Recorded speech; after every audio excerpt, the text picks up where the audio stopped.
Mabai clenched his fist as he looked up at the dragon, anger in his eyes. Then, he realized quickly that it was not a real dragon. He lowered his gaze from the sky, and was a little surprised to find Urian standing there. He had been living here for decades. He was well aware that Urian had moved here over 10 years ago. He had bought middle-grade recovery potions from him, and they knew each other, although they didn't talk much. However, he had assumed Urian to be a 5th-tier magic caster at best because his potions were cheap, but not very effective. Plainly, he had underestimated him. He didn't stand a chance against this frost dragon. He's at least a 9th-tier magic caster. He clenched his fist harder. How can I kill that red dragon if I can't even beat a magic one? I have to work harder on my bomb. He turned to look at Meg and Amy, and didn't know why Urian and Krasu were fighting. Not far from the crowd, Sargeras had been walking towards the restaurant with 2 lava demons. He stopped suddenly, and looked in the direction of the restaurant. "What's wrong, boss?"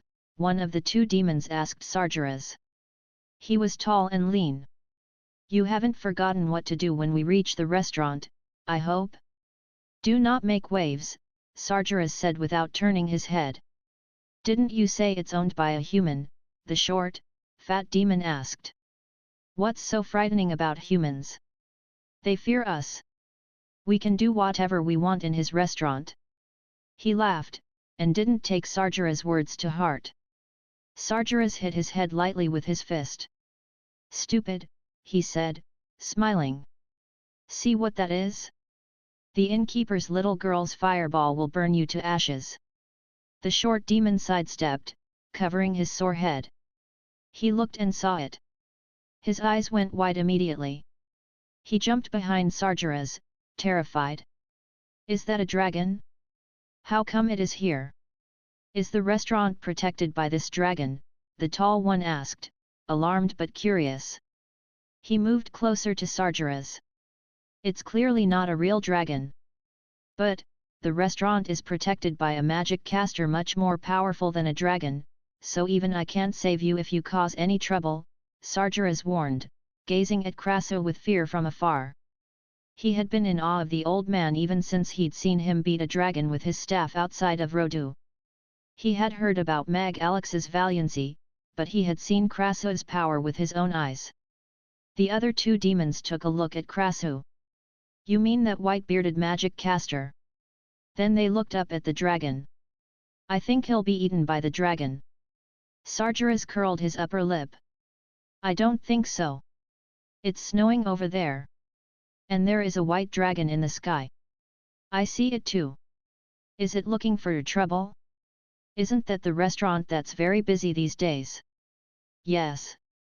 They only have 2 dishes, and the cheaper one is 300 copper coins. These fools are lining up in the early morning, gladly offering money to that innkeeper. I hope that dragon tears that restaurant apart. My restaurant's earnings have decreased a lot. I saw some of my regulars lining up at that door yesterday. Come on. Let's go and see what's happening. It's the first time I've ever seen a dragon." Some people in the Aiden Square noticed the snow and the dragon, and started talking. Many restaurateurs talked of Meg in a jealous tone. The dragon had attracted a lot of attention because dragons were a rare sight even in Chaos City. They always turned into humans before entering the city. On the other side of the square, a middle-aged man in a neat grey outfit screwed up his face as he looked in the direction of Mamie Restaurant. "2 magic casters are fighting," he said to a young man in the same outfit. "They're both above the 8th tier. Level 5 incident. Report to the temple. You 2, come with me. We'll evacuate the crowd, and try to avoid or minimize casualties." Then, he ran towards the restaurant. "Yes," the young man replied, and ran for a few steps before he spied a wealthy man in fancy clothes on a horse. He pulled him off his horse, tossed him his badge, and swung into the saddle, saying, "On Grey Temple duty, I need your horse. Come to the Grey Temple for your horse later with that badge." The fancy man was taken aback.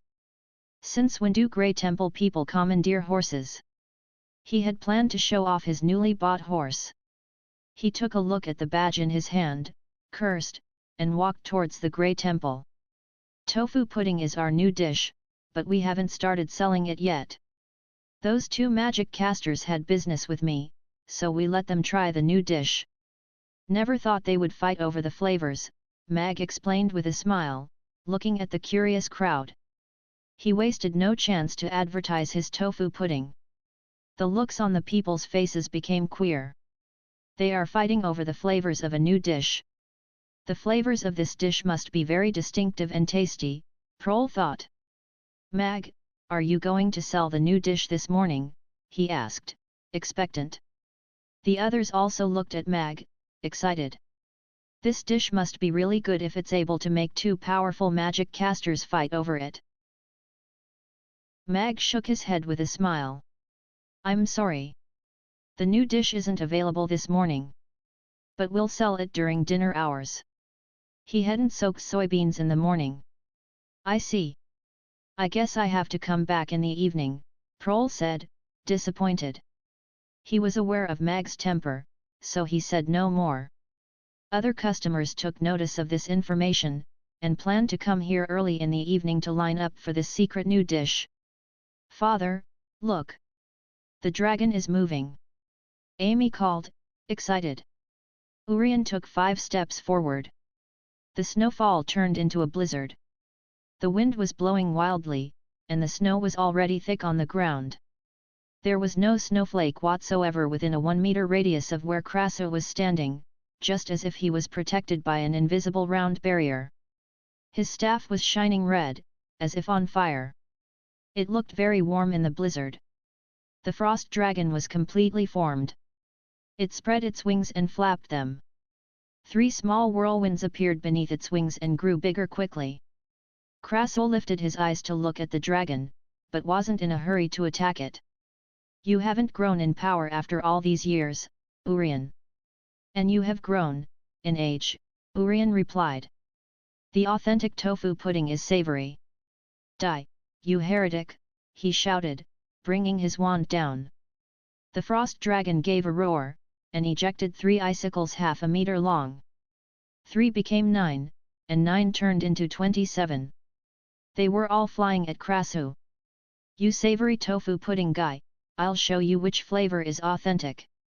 Krasu thundered as he lifted his staff. A huge fireball appeared, and flew upwards towards the icicles. When they met, the fireball exploded. 27 icicles were shattered into pieces almost simultaneously. Some evaporated, and others fell down on the ground. Now, the other customers were convinced that they were indeed fighting over the new dish. Amy's eyes widened. Wow, Half-Beard Grandpa can indeed use fireball magic.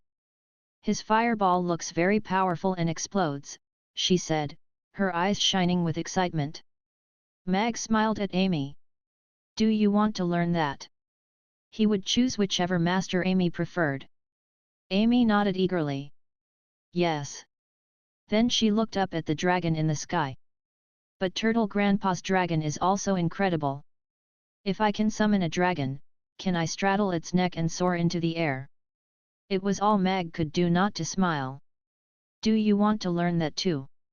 Urian's ice magic was more interesting and beautiful than Krasu's fireball. Small wonder if children would love it. Amy thought a moment, and nodded. Yes. Well, Mag said as he gazed at the 2 magic casters thoughtfully. I didn't expect that to happen. Krasu didn't stand there and wait for the dragon to strike again. He looked at Urian from afar.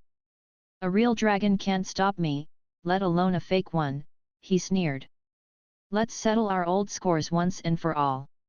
White magic runes appeared over Krasu's legs. He rushed towards Urian. Urian snorted, and waved his wand unhurriedly. Many solid ice walls emerged before Krasu, trying to stop him. Crack! The first ice wall was broken into pieces by the staff, then the second, and then the third. The cracking almost became one continuous sound as Krasu darted towards Urian. The ice walls were unable to stop him. There was no magic wave on his staff. It was like a wooden stove poker in his hand.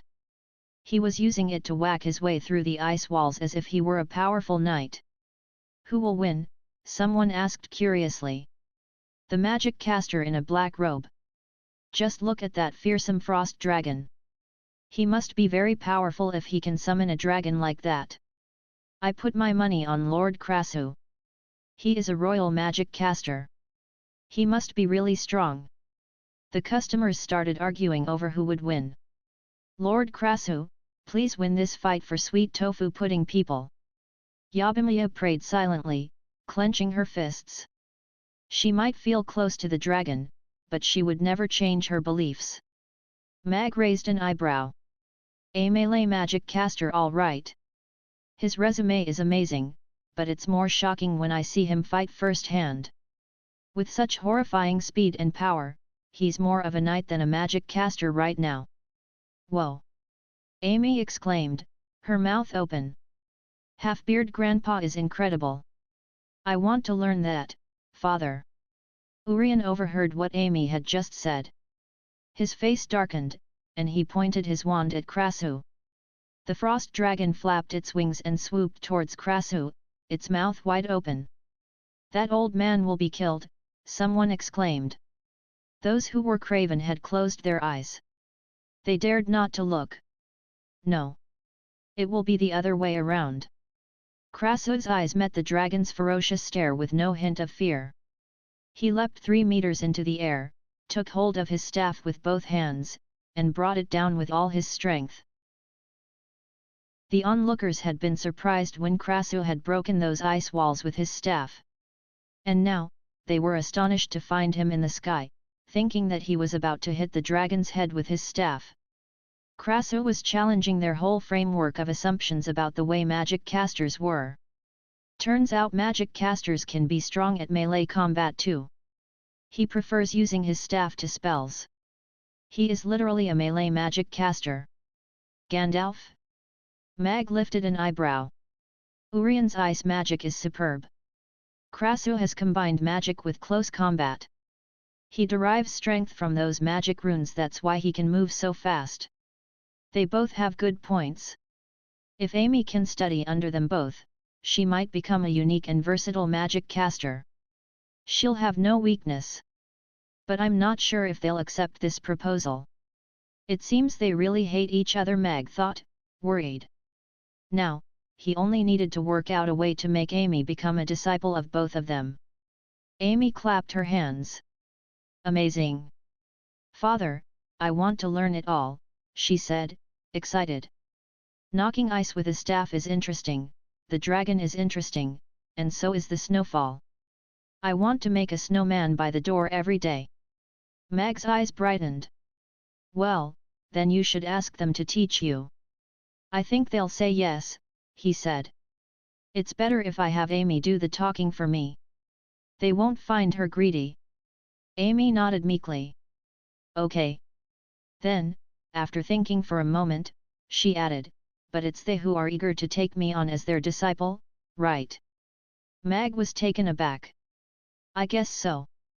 He was a little surprised to find Amy so smart and scheming. The other people held their breaths, staring at Krasu with wide eyes. His staff was shimmering red, with mysterious golden red runes over it. It looked as if it were on fire. The frost dragon dived towards Krasu with a snowstorm. The wind swept the snow aside. The 3 whirlwinds surrounded the old man, moving closer, and absorbed and crushed 2 small trees and a stone. The wind cut right through the onlookers. They took several steps back in fright. They were risking their lives to witness this fight. In the dragon's mouth, an ice ball was forming, shining white. Apparently, it was preparing something big. Is Krasu able to beat this dragon? They wondered. Obviously, the old man was no match in size to such a big dragon. On Grey Temple duty. "Make way," a voice cried loudly behind the onlookers. They moved aside at once. Barzil arrived with his 2 colleagues, his chest heaving heavily from the galloping. He frowned as he regarded the dragon and Krasu in the sky. He was a 5th tier knight, heading a patrol responsible for the Aden square. His strength enabled him to deal with almost anything happening in the square. However, it just so happened that the situation right now was above his pay grade. This was a fight between two powerful magic casters who were both above the 9th tier. Even his boss, an 8th tier knight, could only calm them with quiet words right now, but he himself couldn't do even that. He turned to his men. Evacuate the crowd. Try to avoid or minimize casualties. Wait for backup. Yes, they said gravely.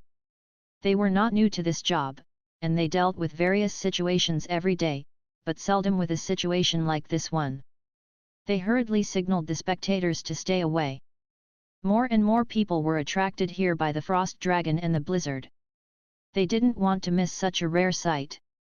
Before Krasua's staff landed on the dragon's head, it opened its mouth and ejected a white ice ball.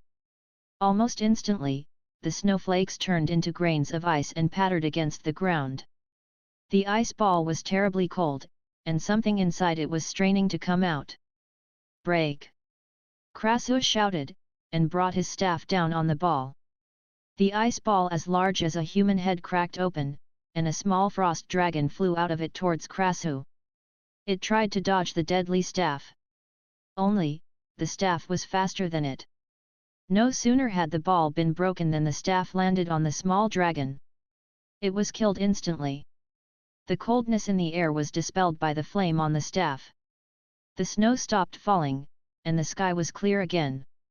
The staff didn't stop there, though. The momentum carried it to the dragon's head. They heard a loud thump. The staff was like a match before the dragon, hilarious yet powerful. It smashed into its head. A flame rose from the staff, and enveloped the dragon's head and huge body immediately. The white frost dragon turned into a fire dragon, and then exploded, leaving mist in its place. "You're weak as before," Krasua sneered as he landed on the ground, standing in the fog. Unbelievable! The throng roared after falling silent for a while. They found it hard to believe that such a small human could smash a frost dragon. Wow! Half-beard Grandpa is amazing! Amy exclaimed as she clapped her little hands, wide-eyed. She gazed at his staff, blue eyes glinting with excitement. His staff is so powerful. If I can have it. Mag was also taken aback. He is already over 120. Of course he didn't break the dragon with his own strength.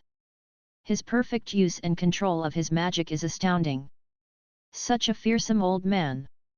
SAHDR's two companions said, terrified.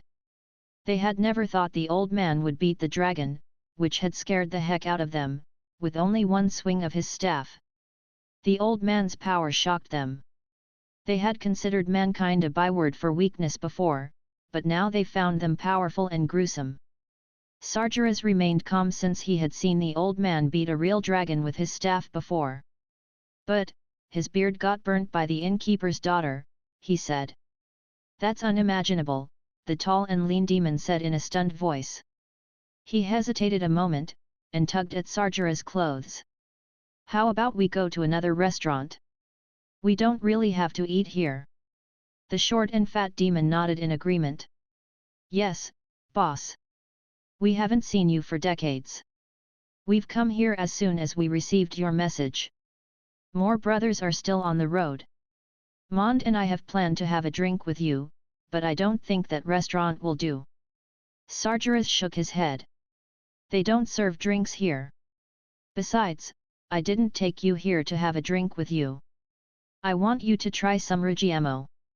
You'll know why I want you here when you try it. SAHDR left them in suspense. The two demons exchanged a look.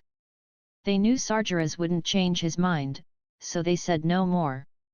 SAHDR was the strongest warrior among lava demons. He had led his people to fight against other demons many times. 50 years ago, he had left the demon islands to seek a way to get to another level and restore the glory of the lava demons. No one had heard from him since. Until several days ago. A flamingo came to his tribe, bearing a letter saying that he had found the way, and that he wanted his friends to come to Chaos City. Lava demons had been having a tough time all these years. Many were wandering the continent, so only 2 had come here, and many were still on the road, maybe. The name SAHDR had become a byword for hope among lava demons. They had thought he was dead since they hadn't heard from him for so many years, so when their chief received the letter, he thought it was a trap set by other demons. When the 2 demons found SAHDR in Chaos City, they felt very excited, even though they hadn't seen their leader for 50 years. Lava demons no longer have to be oppressed by other tribes. They thought. You're slower than before. You're growing old. Urien sighed, looking at Krasu with his deep eyes. My days are numbered. If you want to make Amy your disciple, you'll have to kill me first, Krasu said, tightening his fingers around the staff. Flames rose from his staff and spread over his whole body. He looked very conspicuous in the snow. Urien frowned, and fell silent for a while.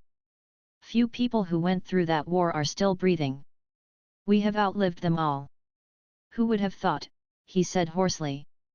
Death awaits us all, and we've been living long enough, Krasu said more gently this time, staring at Urien, who was as old as him and as hunchbacked as if carrying a turtle shell on his back.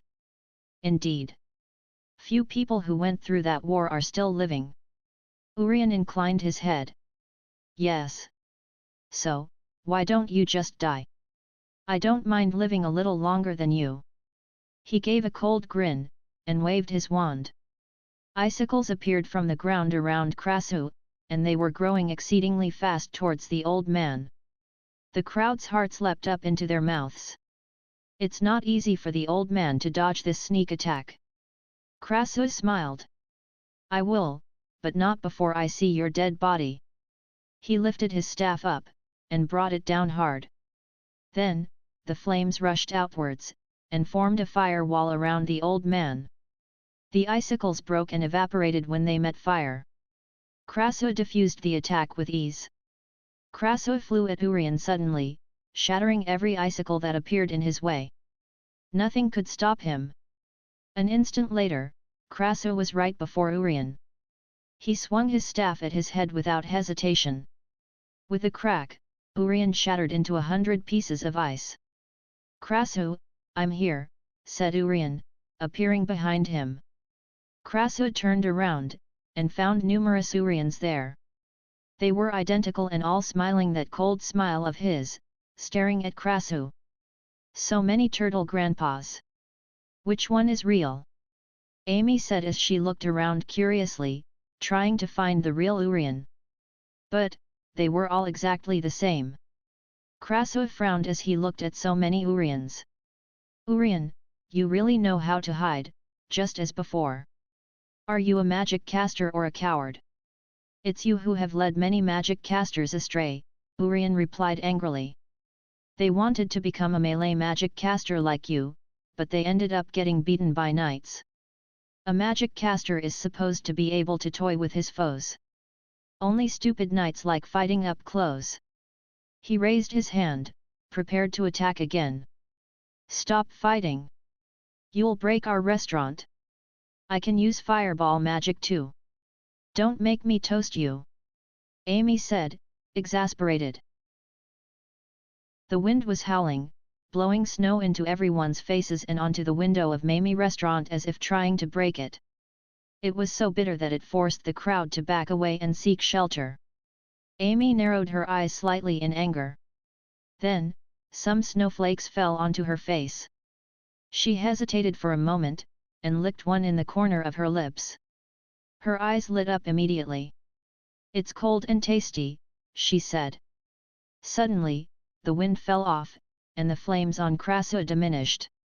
They heard her. Basically, the fight was over Amy. Tofu pudding was only a catalyst. The 2 old men were well aware that they had to get on Amy's good side in order to make her their disciple. They were evenly matched, so they had to go all out. As such, neither could guarantee their magic wouldn't affect the people around them. The last thing Krasu needed was a fireball exploding near the restaurant. They looked at each other, hesitant. For a while, Neither moved. The Aden square was busy even in the morning. Now, hundreds of onlookers were watching. They were edging forward inch by inch to get a better view of the fight, unaware of danger. The two old men had to be careful, or many would die. Killing people was a serious crime in Chaos City. They might be too powerful to be caught, but it would be out of the question for them to stay here to teach Amy. Besides, Amy was already angry as it was. Their chances of becoming her master were dwindling. Krasu hesitated a while before pulling back his staff. He turned to Amy, and asked, "Sweet tofu pudding is the best, right, Amy?" "No. The savory one is the best." Urian protested in a hoarse voice as many of his magic copies broke with loud cracks. The crowd moved aside quickly, and looked to Amy, wondering why the two powerful magic casters stopped immediately because of a little girl. They had expected to witness an epic fight. "They're both very good. The savory one goes great with Rigiamo, and the sweet one tastes better when eating it as dessert. Why do you have to choose one flavor over the other?" Amy said as she looked at the two old men. She did not understand it. "You like them both," Krasu and Urian said. They had found words to retort each other, but now, they were caught in their throats. They looked at Amy, at a loss for words. "They're fighting with each other over a dish," the crowd thought, surprised. Then, they saw Mamie restaurant. Their faces lit up. Such a remarkable restaurant. It may be the prettiest restaurant in the whole square. When did it open? What's so special about this dish that two powerful magic casters are fighting over it? Their fight was too real to be a mere advertisement. Besides, they can't afford to hire them to advertise their restaurant. They found, more to their amazement, that the half-elf girl was no ordinary girl, since the two angry old men stopped fighting because of her. Barzil froze for an instant. "It's over?" It happened so fast that he stood there with his two men, stunned. He had thought the situation might escalate, and that buildings nearby might be destroyed. Amy looked at the two magic casters, and nodded. "Yes. Both the savory one and the sweet one are tasty. I love Father's cooking." Then she clenched her little fists. "Take your fight away from our restaurant, or I'll get angry and set you on fire." "Half-beard grandpa, I don't want to have to call you beardless grandpa." Krasu covered his beard subconsciously. He had been growing it for over 30 years, but Amy had burnt part of it the other day. Now, she was threatening to burn the rest of his precious beard, so of course he was a little nervous. But, he had to smile at Amy. "Did you see how I smashed that frost dragon, Amy? It's a completely new way of using magic. You will be stronger and faster than knights and even fly if you study under me." Urian gave a snort. "You can't fly yourself." Then he turned to Amy, and said, "Little girl, if you study under me, you'll be able to summon a frost dragon too. You can also make it snow whenever you want, and create a lot of magic clones of yourself. Isn't that interesting?" The crowd's eyes went wide.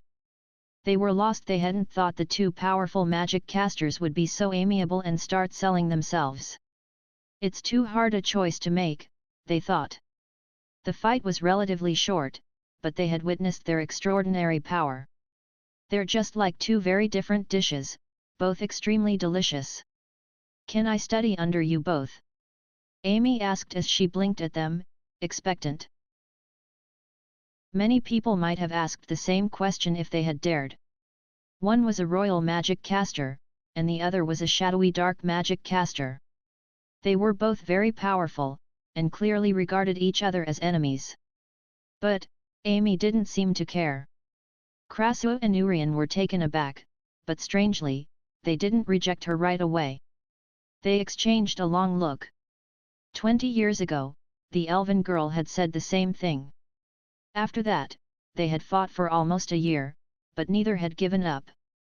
Then, she had got taken away before one could get the better of the other. It was one of their most bitter regrets, though they didn't say it. They had had to watch helplessly as they took her away. It's a good idea, isn't it? I'll be able to fly and summon a dragon. I'll be very powerful, she said happily, clapping her hands. You don't need a dragon. You'll be able to kill dragons with your staff, or a fireball if you prefer, Krasoa pointed out. Girls have no business flying in the sky with a staff. You can perform my magic in a dress, Urian said gently. They won't be able to touch you. You will be graceful like every other girl. A slow smile crept across Mag's face. The looks on the two old men's faces suggested they were considering Amy's request. I was right to have Amy bring this up. They like her. Besides, it would be great if Amy could reconcile them.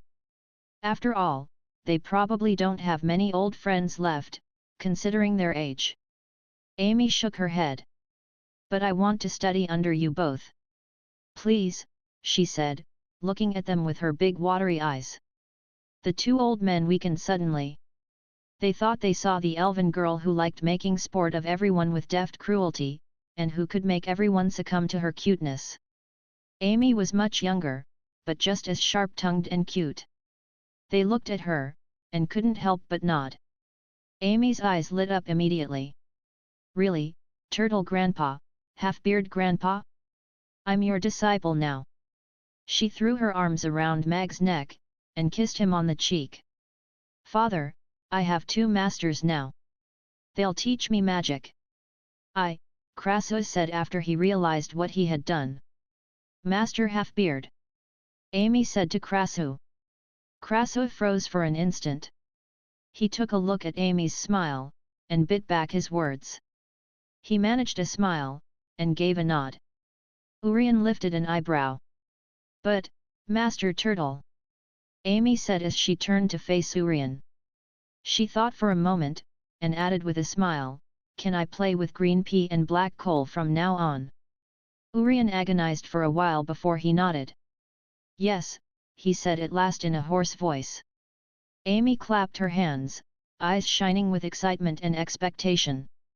I'll be able to make it snow and summon a dragon, as well as fly in the sky. The crowd never made a sound.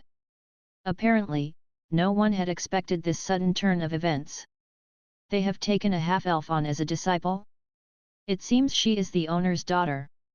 Krasoa turned to Mag, and asked, Mag, what do you say? He had to ask for Mag's permission first. I respect Amy's choice.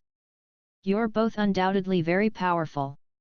I'll let Amy become your disciple on one condition that you deliver on your promises, Mag said solemnly as he looked at the two old men. Devious bastard. Urian and Krasoa thought. Talk about a businessman. Technically, they had no obligation to deliver on their promises now. But the look on Mag's face suggested they had no choice. A talented and lovely daughter came with many benefits. I hate my disciple to have another master, but I respect her choice.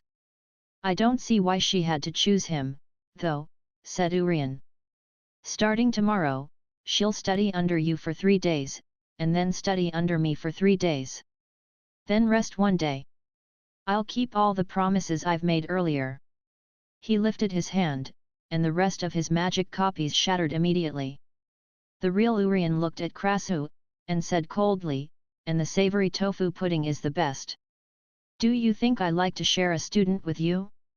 You should consider yourself lucky that Amy wants to learn your showy magic, Krasoa said. I'll take you up on your offer. And I'll deliver on my promises. The flame on his staff vanished. He pointed his staff at Urian. The sweet one is the best. Fight me if you dare. Smiling, Mag put Amy down on the ground. He took a look at the time and nodded at the two magic casters.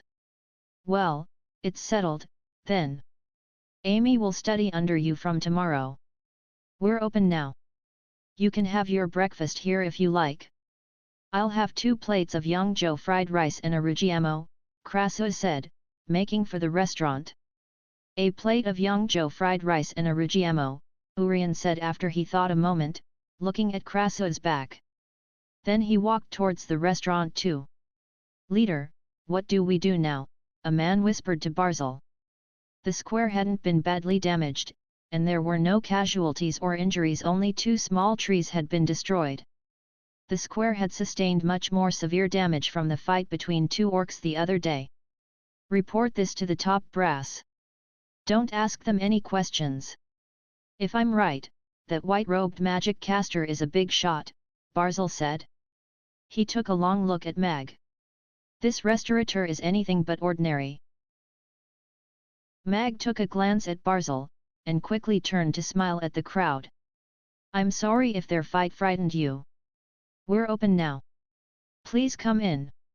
It was natural for the people from the Grey Temple to come here considering what had just happened.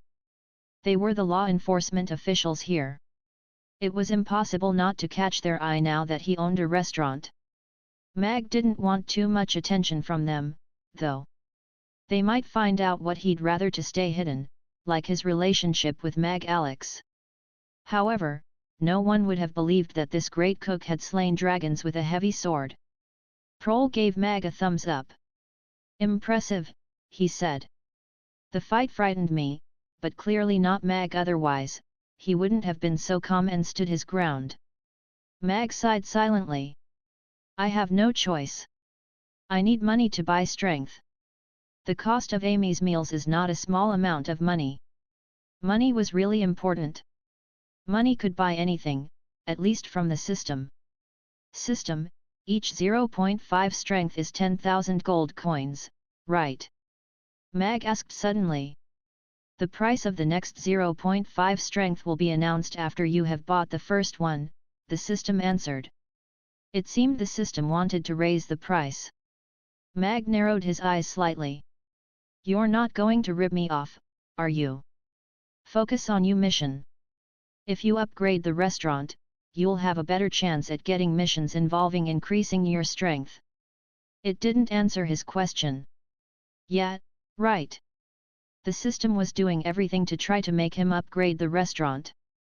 But he needed 50,000 gold coins. Yesterday's profit was the highest. He had sold 500 rugiamos and 100 plates of Yangzhou fried rice, and earned 1,400 gold coins. He needed more than a month to earn that 50,000. "Luckily, I can spend that money on anything but ingredients. I think I can use it to buy strength." He had got 410 customers as of now. He had sold a lot more rugiamos yesterday. Many new customers came as the restaurant's popularity mounted. "Such a fancy restaurant," a neatly dressed young man murmured to himself. "So many people are lining up here, and 2 powerful magic casters have fought over a dish. I suppose it's worth a try." He made his way towards the restaurant. "Never thought I'd find a restaurant here," a middle-aged woman in fancy clothes said as she studied the restaurant, and walked in. Many onlookers followed the 2 magic casters in, wondering what this come-out-of-nowhere restaurant had on offer. "That really pisses me off. He stole my customers again. 2 even left with my bowls, without paying their check." "Unbelievable," the owner of a Lamian restaurant said angrily, looking toward Mamie restaurant with hands on her hips. "Who is this guy? It's an ingenious way to draw customers, but it would be very expensive to hire 2 powerful magic casters," a fat man thought, standing outside his Bayazai 1 restaurant. He had only sold 3 Bayazai today. A short while later, a grey-haired old man arrived on a horse. He took a look at the snow, and swung off his horse. "Barzil, tell me what happened." "Lord Brandley." Barzil walked quickly over to the horse, and grabbed the reins. Brandley was a respected 7th-tier magic caster of the Grey Temple. "The fight is over. The square has been damaged a little. No casualties or injuries. The 2 have reached an agreement, and walked into that restaurant," Barzil said in a low voice. "So soon?" Brandley was taken by surprise. He had been shocked when he got the news, and come here as fast as he could on the messenger's horse, afraid Barzil couldn't handle this level 5 incident. The magic remnants left on the square startled the old man. The deep snow, splinters of broken ice, dented ground, and the mess from tornadoes spoke volumes about the power of the two magic casters. All of this happened in such a short time. They're much more powerful than me. Who were they? Brandley asked, frightened. Two very old men. One carries a staff, and wears a white robe with short beard. Strangely, though, he never launched any long-range attacks with magic, but smashed a frost dragon with his staff. The other one wears a black robe and uses ice magic. He summoned a frost dragon. Barzil gave him a quick account of what had just happened. The one in a white robe is Lord Krasu. I heard that he has arrived in Chaos City. So it was he who got into a fight with someone here. Brandley frowned. Lord Krasu is among the top 3 most powerful magic casters in the Magus Tower. And that black-robed magic caster is on a par with him. Black robe, ice magic, and hunchbacked, Brandley's eyes went wide suddenly. Could he be? He took a look in the direction of the restaurant nervously. Barzil gazed at Brandley, confused. Is there something wrong? Brandley shook his head. No. This incident is over since no one was injured or killed. Call off the reinforcements. Leave the mess be, and don't come near this place today.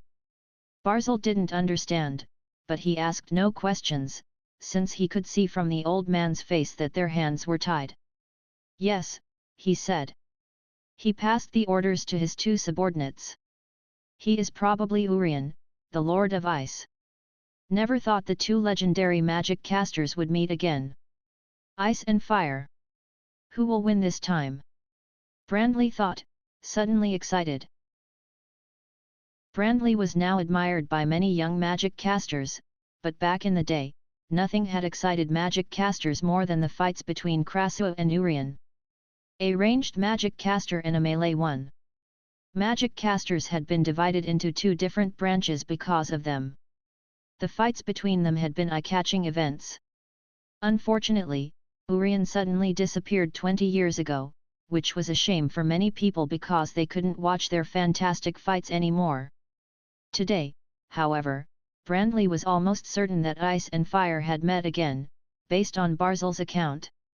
He was surprised to find them here, in Chaos City, and that their fight had lasted such a short time. And they went into the same restaurant after the fight? Brandley paused for a moment, and turned to Barzil. How did it start? I think they were fighting over a dish called tofu pudding, judging from their talk, Barzil replied with a strange look on his face. And they took the restaurateur's daughter on as their disciple. Impossible, the old man exclaimed. Perhaps too loudly, from the look his subordinate gave him. He shook his head and lowered his voice. The Lord of Ice would never share a disciple with the Lord of Fire.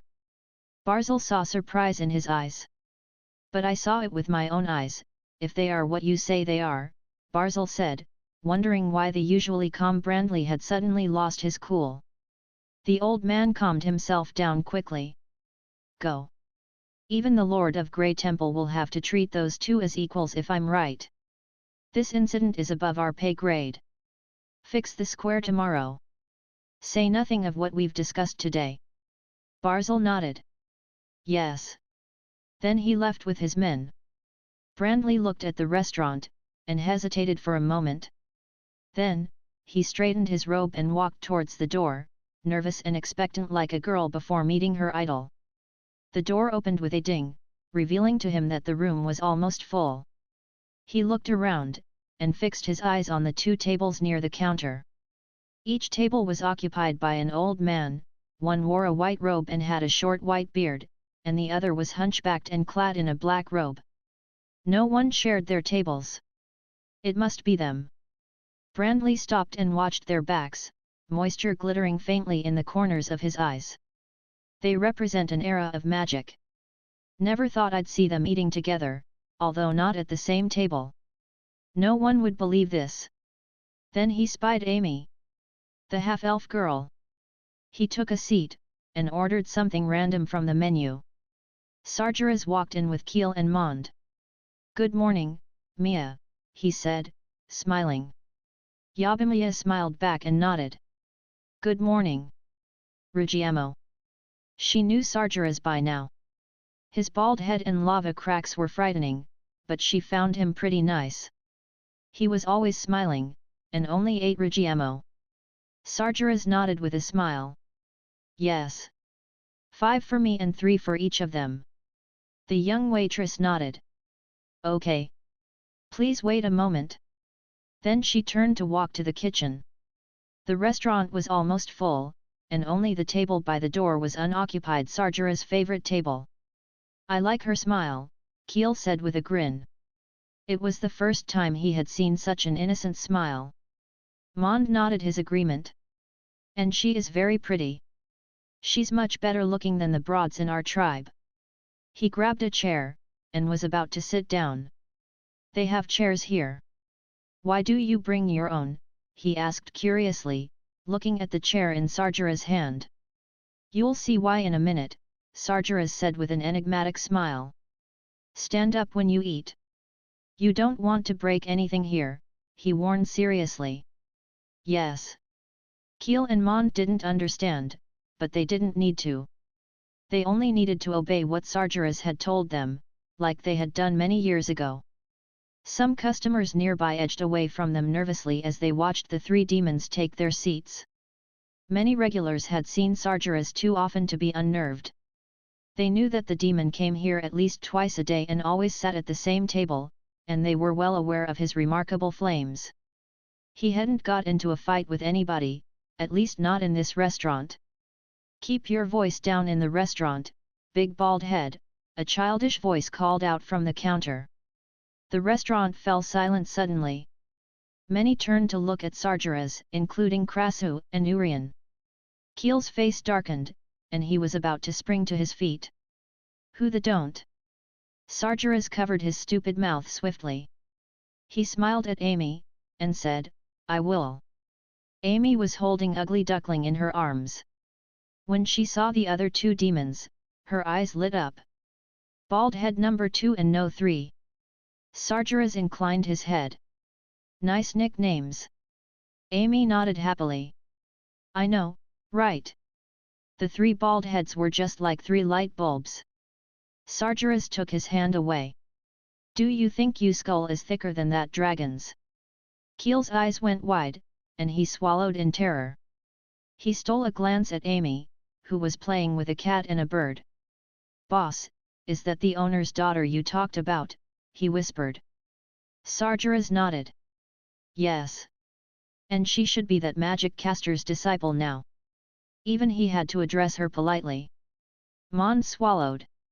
I'd never mess with her. That's suicide. Mag heard Sargeras' voice, and was surprised to find 3 demons there when he turned to look. Looks like he has brought his friends here with him. It was only a matter of time before he formed his burning legion now. Urian furrowed his brow in thought, staring at the fried rice before him. He couldn't remember how many years he had stayed away from meat. Maybe 30 years, maybe 50, or maybe it was after he had caught a band of ogres devouring villagers. He was only 20 at that time. He had killed those hideous monsters. After several years, he went to the Demon Islands, and almost slaughtered the whole ogre tribe. He still remembered that scene even after nearly 100 years. Normally, the sight of meat was enough to turn his stomach. Oddly, though, he didn't find the grain-sized ham in the rice disagreeable. On the contrary, the pleasant smell of eggs and other ingredients really whetted his appetite. He usually ate boiled vegetables every day, and occasionally an egg. He felt repulsed by grease. Now, however, he found himself attracted by this greasy dish cooked with many ingredients. He had only followed Krasu into bond with Amy. Should I try it? Urian wondered, hesitant. Waitress, I'd like a second plate of Yangzhou fried rice, please. It's amazing, a young man said, putting down his spoon on the empty plate and smiling contentedly. Sure. Please wait a sec, Yabimiyu replied with a smile, and walked into the kitchen. Urian turned to glance at that young man. His plate was glistening as if it had been licked clean. Master Turtle, do you not like rainbow fried rice? Amy asked as she looked at Urian. He can't eat meat. He hasn't tasted meat for almost 100 years, I think, Krasus said, looking at Urian with pity in his eyes. He knew what he had been through. He was on the Demon Islands too when Urian massacred the ogres, and most of those that had escaped were killed by him. He didn't hate demons, but he decided that those who preyed on humans didn't deserve to live in this world, because they wouldn't have stopped in war or peace. The fight between ice and fire had attracted a lot of attention. People had known them to be enemies to each other, but few were aware that they had wiped out the ogre tribe together. That case was never solved. That's a shame, Amy said, casting a sympathetic look at Urian. Urian could feel their eyes on him. Who told you I can't eat meat? He snapped, spooned some rice, and brought it before his mouth. He stopped. The tantalizing aroma tickled his nose. The tofu pudding had stimulated his appetite. He took a glance at Amy's expectant face, gritted his teeth, and ate it. His eyes widened immediately. How can meat taste so good? The eggs melted in his mouth almost instantly. The ham which had been cured for years released savory juice as he bit into it. He had lost memory of the taste of meat. His taste buds were cheering and dancing now, just as if they had been revived. The ham cubes were small and not many, but their flavorful taste really astounded him. Something inside him was awakening. He had liked anything with meat in it before he met those ogres. Besides ham, he also tasted shrimp, mushrooms, winter bamboo shoots, and green onions. The flavors of all the ingredients blended perfectly together, bringing enjoyment to his taste buds. The mild taste of the spring of life didn't escape him. Most people might mistake it for some kind of seasoning, but he had tasted it before. He was surprised that Mag could get his hands on the water from the spring of life, and that he added it into the dish like it was nothing. Urian gave a wordless cry of joy after he swallowed. He was now totally absorbed in eating the fried rice in front of him. He spooned another spoonful into his mouth, and then another, and another. Amy smiled. It seems Turtle Grandpa really likes it. Because Mag's cooking is fantastic, Krasus said with surprise in his eyes. He hadn't expected Urian to eat it. And he quite enjoys it by the look of him. Then, he realized he had only eaten half a bowl of rice for every meal in Rodu, but now he ordered 2 plates of Yangzhou fried rice every time he came here. Ding! The spoon clattered on the plate. Urian realized he had finished it already. He had eaten a dish with meat in it. He didn't feel repelled by it, instead, he wanted more. This feeling had been lost for he didn't know how many years. His heart started racing. He saw the rujiamo on his table. It was also a new dish to him, a loaf of white bread stuffed with meat. He had found it too greasy when he first laid his eyes on it. However, after a plate of Yangzhou fried rice, he suddenly craved meat. The ham in the fried rice could no longer satisfy him. He needed more meat. He picked the rujiamo up. Will this meat taste different? He wondered, hesitant. The strong aroma of stewed meat smelled different than the ham, but they were equally inviting. He couldn't help but take a bite. Some gravy had seeped into the soft, sweet bread, making it slightly savory. The meat was so soft that it melted in his mouth. It was streaky pork, but it tasted agreeably greasy. The delicious gravy made his taste buds go wild. At last, the food turned into a violent current rushing around his body. Ah! Urian let out a satisfied cry in delight. He looked at the rujiamo in his hand, his eyes shining, his blood pumping, and his heart pounding. He felt alive again. When he was young, he had always worn a white robe and considered himself a hero who fought for justice. Urian was surprised when he brought the bag to his mouth and found it already empty. He breathed a deep sigh of relief. It was great to be young. Unfortunately, he was not young anymore. A smile appeared on this old man's wrinkled face.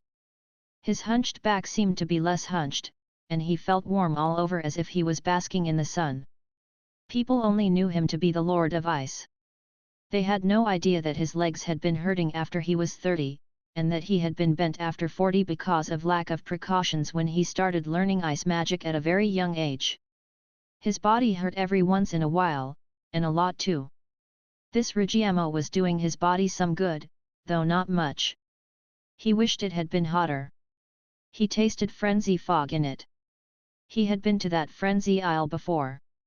It has a similar effect as the frenzy fog. No, better. It doesn't damage the brain, and brings out the most hidden savagery inside the body. It has small effect on humans, and even smaller effect on elves, I think. But it will excite the likes of orcs and demons, and even make them evolve. People may become addicted to this food. Suddenly, the room was lit by flames near the door, and there was shouting and crying. Urian looked over his shoulder. The 3 lava demons went up in flames, red lava flowing in their cracks. Their flames lit up the restaurant and raised the temperature. They sure looked frightening. Urian turned to look at Mag and Amy, who was staring at the 3 demons with surprise. Mag is truly a genius. It's hard to believe that such a genius lived 4 years so miserably. He was honing his skills, or hiding. An interesting man. Then he shook his head with a smile. I don't care how enigmatic he is, as long as he's Amy's father and a good cook. The customers by the door moved away from the 3 demons. They felt lost. What the hell happened? Why have they gone into combat position all of a sudden? They don't like the food here? There were many kinds of demons on this continent, and most were very combative. Half of the disputes and fights in Chaos City had demons involved in one way or another, so of course many new customers were terrified. Some customers stopped when they saw flames from outside of the door. They even backed off a few steps. Many regulars had seen Sargeras and his flames so often it didn't even affect them anymore. Sargeras was sitting calmly in his iron chair, eating his Rigiamo and feeling his blood rushing against that barrier.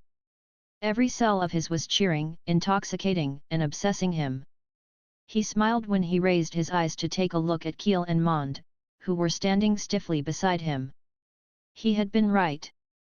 Rigiamo was effective on all lava demons. Their inability to break through their barriers was an important reason why lava demons had been weakening in the last 1,000 years. It was extra difficult to break through even one barrier for those whose blood was not pure enough.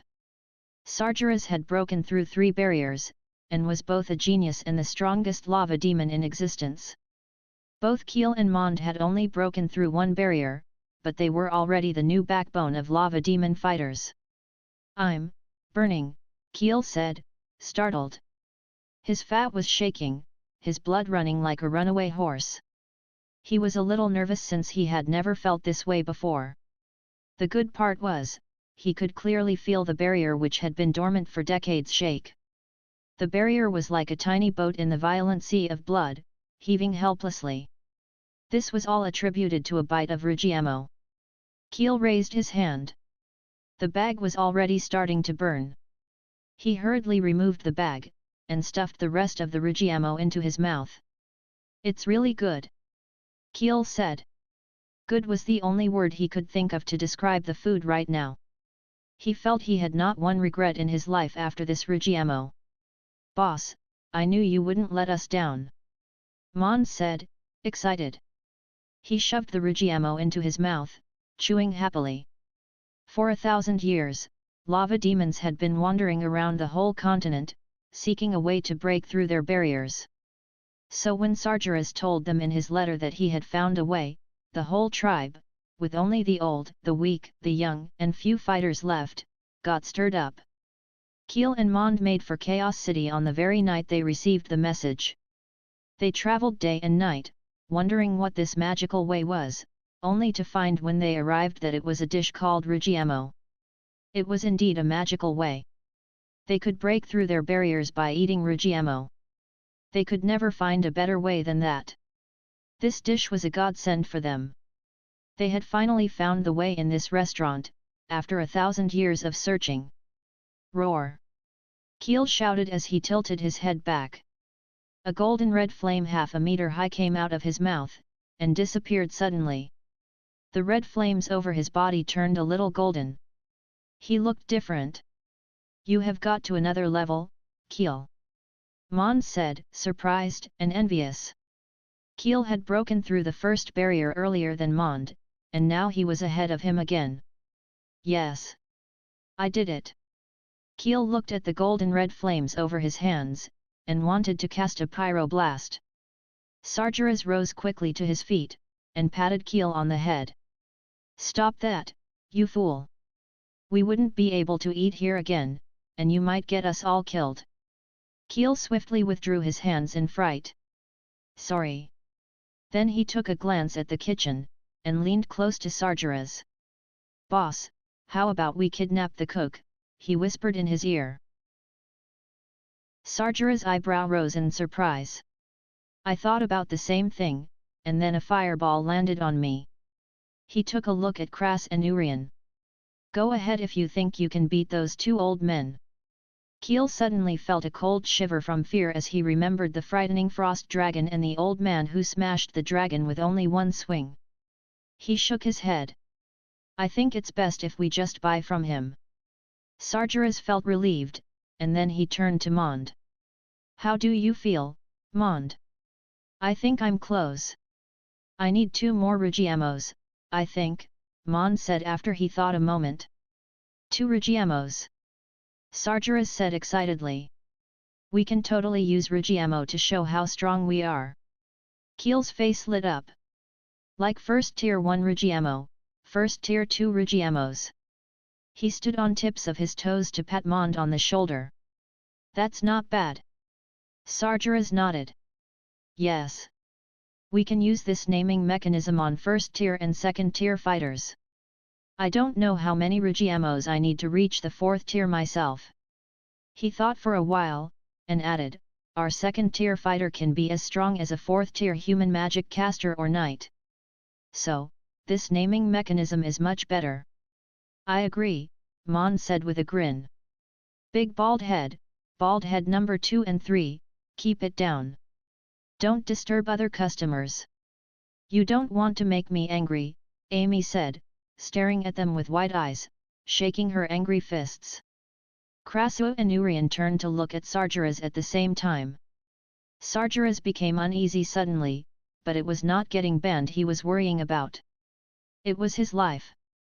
Be quiet, he said quickly to his men, gesturing for them to keep their voices down. Keel and Mond stopped talking immediately, excited and not annoyed. Keel had broken through the second barrier, and Mond was only 2 Regiemos away from getting to another level. Lava demons would get back on top of the demon islands again. The 3 demons went back to their happy talk in a low voice. They were afire, but they didn't seem angry. Even the table and chairs were safe from their flames. Other customers saw that the demons had followed the little girl's words, and judged they were safe eating here. They were relieved, and resumed their seats. The customers standing outside of the door saw the whole event. They gaped at the little girl in astonishment. Seems they're afraid of her. She's so cute even when she's angry, making one want to pinch her cheek. This restaurant must be very interesting, they thought, and walked in expectantly.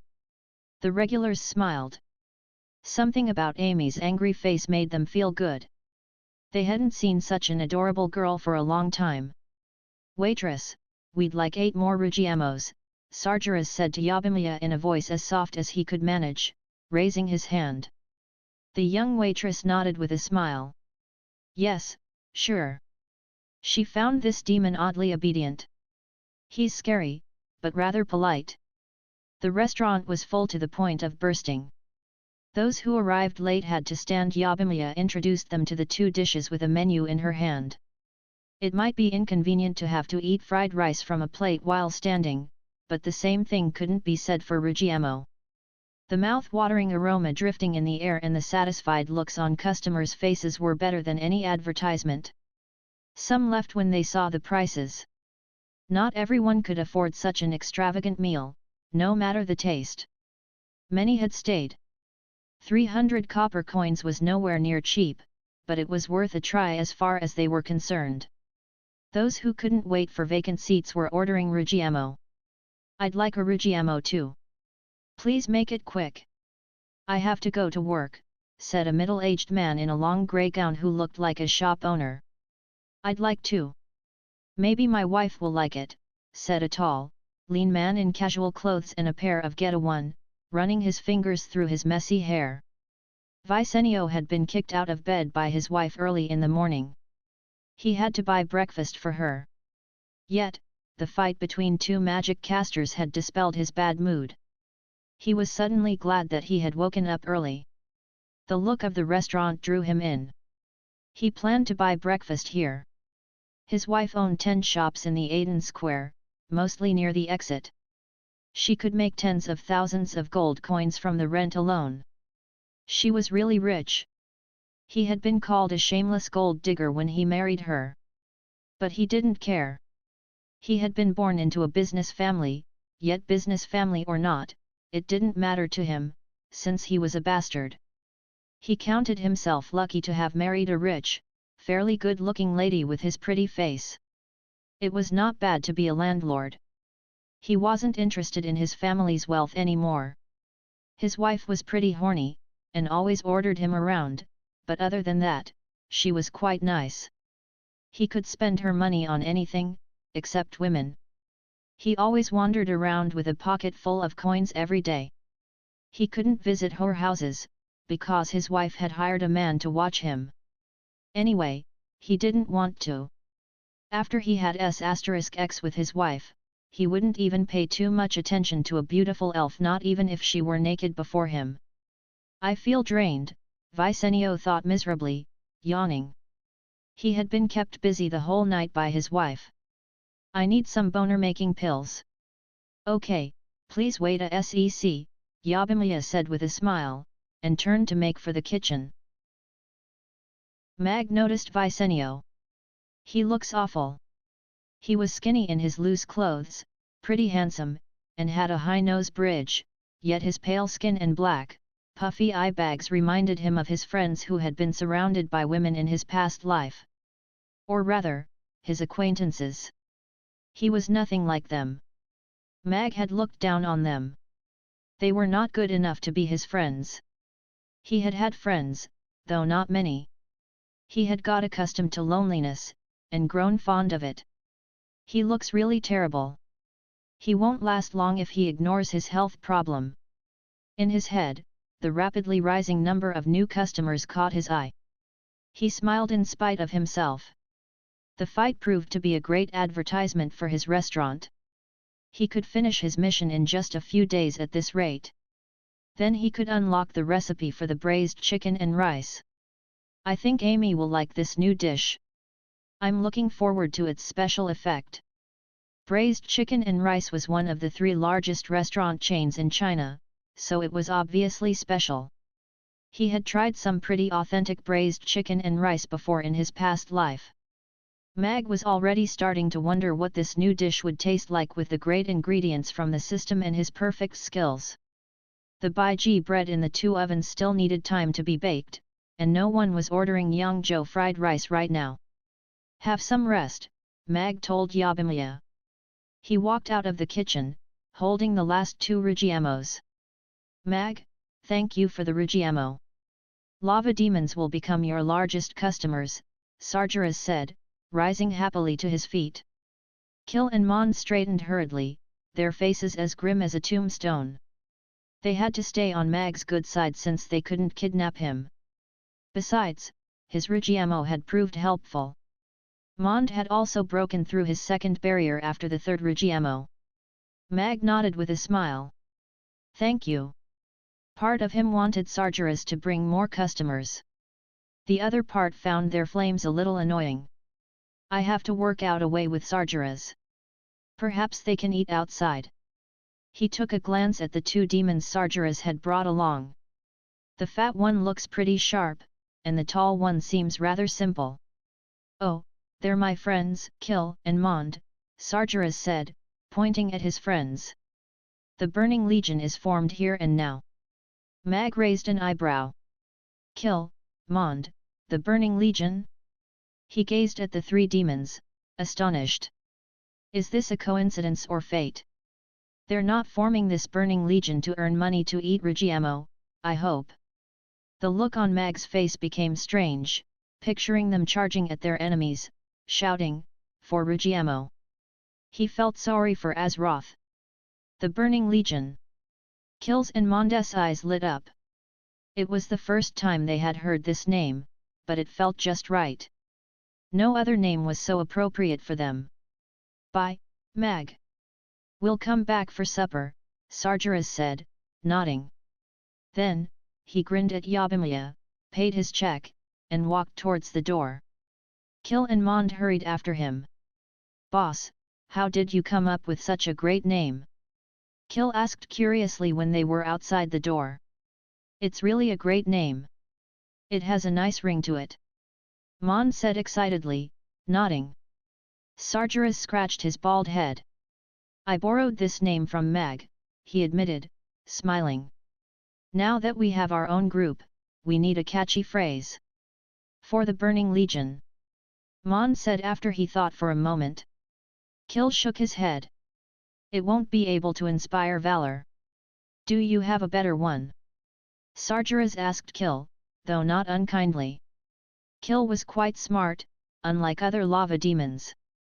He had been SAHDR's right-hand man, and earned his trust. For Rigiamo.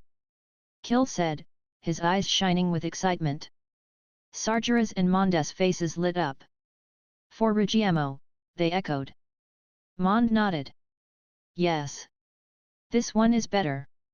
Very inspiring, he said, excited. SAHDR nodded in agreement. I like it too. He patted Kill on his shoulder. As expected of you, Kill. From now on, you'll be our staff officer. Kill nodded with a smile. Thank you, boss, he said. There are only 3 of us right now, but not for long. We'll become one of the strongest groups. Our slogan will echo across the whole continent. And it is me who said it first. For Rigiamo, they said, laughing loudly. Their laughter startled a passerby. He cast a terrified glance at the 3 demons and left hurriedly. In a room inside Gaia Hotel, Sally was folding a quilt carefully. She smoothed the creases with her slender fingers, folded it, and picked it up gently. Then she placed it at the head of the bed, perhaps too roughly. Creases appeared again. I'd tear you to pieces if it wouldn't cost me my job. Sally said angrily, shaking her fist. Then she gave a sigh, and pulled out her purse. Inside were a few dragon coins and dozens of copper ones. Should I have a plate of rainbow fried rice? Sally thought, staring at her money. Quick as that, the thought overwhelmed her. She remembered its delicious taste, her mouth watering straight away. She had just eaten a bowl of noodles with vegetables. Sally gave a shake of her head as if trying to shake the thought out. No. It's too expensive. I need money to escape. Yet the thought remained, and grew stronger in her mind. The savory ham, soft eggs, and delicious rice, in which she had tasted the spring of life. For the first time, she wanted to go home. She hated her father and those elders who made her marry, but her mother was nice to her. She found herself missing the afternoons when she snuggled in her arms. Sally was a noble lady, but now she had to fold quilts, and she only earned a dozen copper coins tidying up many rooms here. She had never thought it would be this hard to earn a single gold coin. Sally fell onto the bed, facing the ceiling. All she could think of was the rainbow fried rice. Maybe they have new dishes now. That little girl was so cute, Sally murmured. Sorry. We've sold out of Rigiamo for breakfast, Mag said with a smile to the customers waiting outside. Besides, our opening hours are over. Please come back later. I just need a plate of Yangzhou fried rice, Mag, a tall, thin man said, smiling. I overslept. Please. I've grown so accustomed to your food. It took me half an hour to get here on a carriage, a fat man said unhappily. You won't let me go back on empty belly, right? Give us some fried rice at least. He's right, other voices echoed his opinion. They thought Mag might compromise, even though they arrived too late. Mag shook his head without hesitation. Sorry. We strictly follow the opening hours here. There's nothing I can do. He turned over the sign, and shrugged. If I make you fried rice right now, I won't have time to prepare the ingredients for lunch. It's not fair for the customers who'll come at noon. So, please come early next time. Well, I guess I have to come back later, the tall, thin man said disappointedly. He turned around and left. The fat man said, Mag, you're so. He suddenly espied Amy walking towards Mag with the kitten. Reasonable. He cracked a dry smile, and made for the carriage. Other customers saw the look on Mag's face, and could do nothing but leave. Mag is really something else, Yabimiya thought. She stood by the door, gazing at his profile, which was handsome and amiable in the sunlight. His mustache made him look mature. I'm lucky to have such a good boss. Mag stretched. He had sold over 200 Rigiamos in the morning, and got 95 new customers. Business was much better than before. He was confident that more customers would come for lunch and supper, and that his restaurant would be full every day. Father, can you make the Mushroom Fairy sing a new song today? Amy asked with expectation, holding Ugly Duckling in her arms. An urgent yet faint shout of "Wait, Mag!" turned her father's head before he could reply. A thin man was running towards him. His geta clattered on the ground, his loose clothes flying behind him. It was Vicenio. Mag gave Vicenio a strange look when the latter stopped before him, stooped with hands on his knees. Sorry, sir, but we're closed, Mag said, shaking his head. He looked even paler than an hour ago. His legs were feeble. He was in no better condition than Mag right now. However, although Mag was thin and didn't have much strength, he looked well, his eyes lively. Vicenio looked as if he would collapse at any moment. The gods alone knew what had happened to him in the last hour. He raised his voice. Closed. He seemed a little disappointed, but his face lit up quickly again. Oh, I like it closed, he said, nodding. Mag was confused. Has he gone mad? Please help me up. Vicenio reached up a hand, and as quick as that, his legs gave out, and he knelt before Mag. For an instant, Mag froze. He took a look at the man, and pulled back his hand. Sir, you can come back for lunch. You don't have to kneel before me. Vicenio looked down at his knees, and realized what he had done. However, he was too weak to rise to his feet. He felt better this way. He gave Mag a resentful look. Mag, did you put you-know-what drugs into your Rigiamo?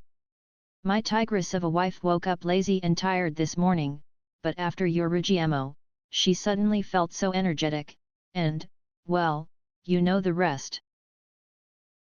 Well, Mag suddenly felt sorry for him. Seems like it's not that he can't keep it in his pants. He is like this because of his wife, who must be really lustful. Yabimiya didn't understand. What do you mean, sir? We don't sell drugs here, she said solemnly. She didn't know why he was kneeling before Mag, but she wouldn't allow anyone to speak ill of their restaurant. Mag and Vicenio turned to look at the innocent girl, and exchanged a glance. They didn't know how to explain this to her. Mag held out a hand. Let me help you up first, sir. I didn't add any kind of drugs into the food. I swear it on my restaurant, he said seriously. But each dish has a special effect, and Rigiamo can get your adrenaline pumping and charge you up for your work. Yet his wife didn't need to work. She had to burn her energy through S***X. Mag's explanation was quite convincing. After all, so many people who had eaten Rigiamo had acted rather normal. Even the 3 flaming demons had not seemed sexually aroused. Looks like I can't let her eat Rigiamo in bed anymore. Vicenio sighed. Then he looked at Meg after he thought a moment. You said each dish has a special effect. The Yangzhou fried rice and the new dish, what are their special effects? Yangzhou fried rice can soothe your muscles and nourish your body, Mag said, pausing. Then he added, the new dish, tofu pudding, is good for the skin, I think. Female customers will like it. Vicenio was embarrassed by Mag's little pause, but he was also very excited. He had been looking for tonics to improve his health, but those things didn't always help. He ended up like this partly because of those tonics. That's wonderful news. He thought to himself. He had watched as his wife wolfed down the 2 Rigiamos, she hadn't even let him have a bite. He was pretty sure that she would like this tofu pudding. She was using pearl powder on her skin every day. He hoped this tofu pudding would divert her attention away from Rigiamo. His life was depending on it. Sir, if you'd like something to eat, please come back early for lunch. Mag pulled his hand back. He felt sorry for him, but he could do nothing but hope his Yangzhou fried rice would help him. Could you please make some Yangzhou fried rice for me? I can hardly walk right now, Vicenio said, giving Mag a miserable look, his hand leaning on the door frame, preventing him from falling down. Mag shook his head. Sorry, we only serve food during opening hours. Money is no issue. I'd pay double, no, triple the price. I'll give you 18 gold coins for a plate of Yangzhou fried rice. Here. Vicenio pulled out his purse. Mag declined right away. Rules are rules. I wouldn't do it even if you were willing to pay tenfold the price, he said. Walk in that direction for about 50 meters, and you'll find a Lamian restaurant, said Mag, pointing. You can find something to eat there. Yangzhou fried rice is no magic bullet. A plate of it won't make too much of a difference for your health. Well, I'll come back for lunch, then. I have to find a tea house to sit out the morning, Vicenio said helplessly. Bye, Mr. Feeble. Stay awake. If you fell, you might not be able to crawl back in time for lunch, Amy said earnestly, waving at Vicenio. The feeble man lifted an eyebrow. Why do her caring words sound a little strange? Then he realized the strange part. Whom is she calling Mr. Feeble? Me? I'm Mr. Feeble. Vicenio turned to glare at Amy, but when he met her caring eyes, his face softened. He had no choice but to forgive her. He had always wanted a child, but his wife didn't like kids. It had been 5 years since they got married.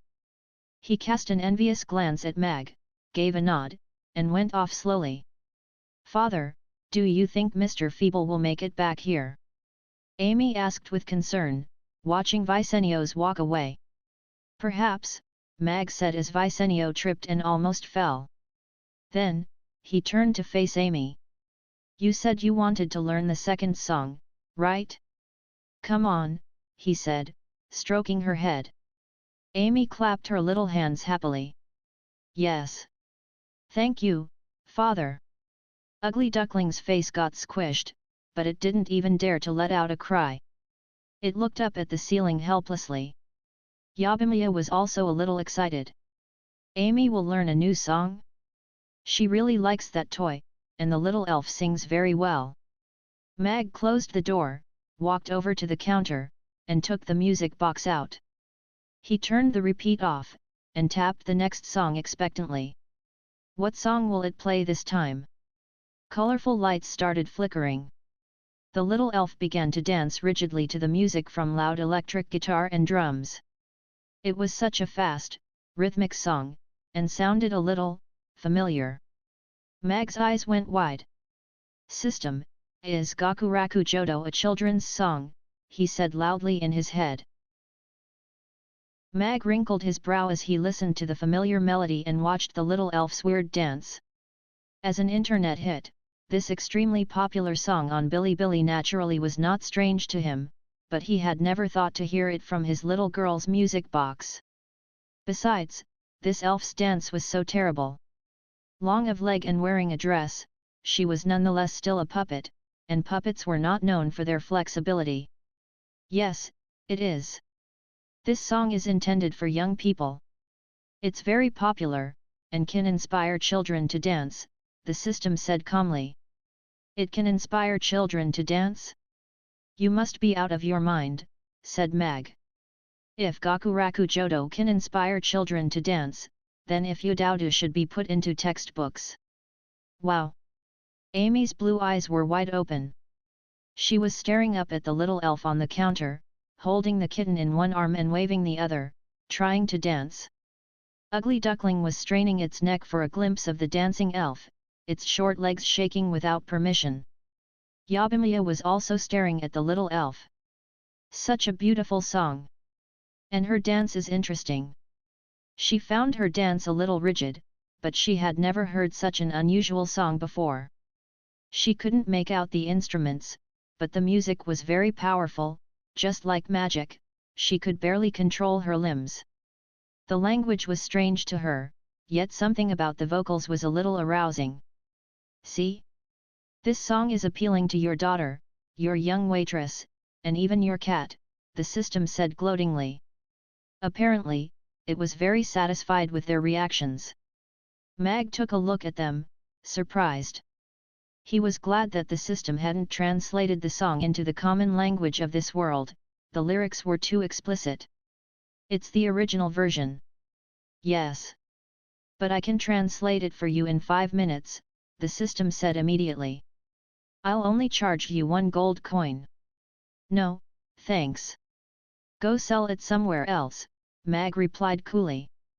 That's an elaborate way to make a gold coin. Its greed for money is beyond compare. Amy tugged at her absent-minded father's clothes. Father, this dance is so interesting.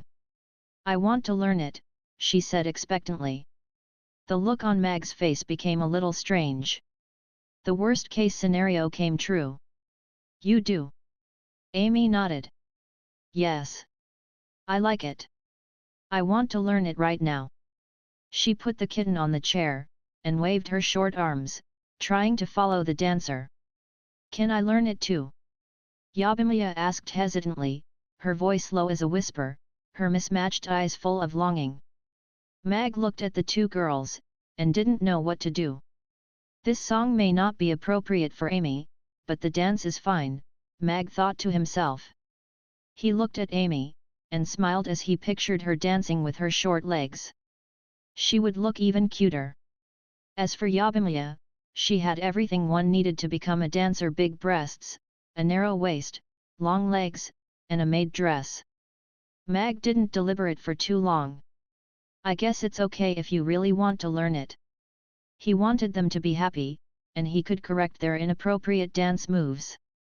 You're the best, father. Amy said cheerfully, waving his hand.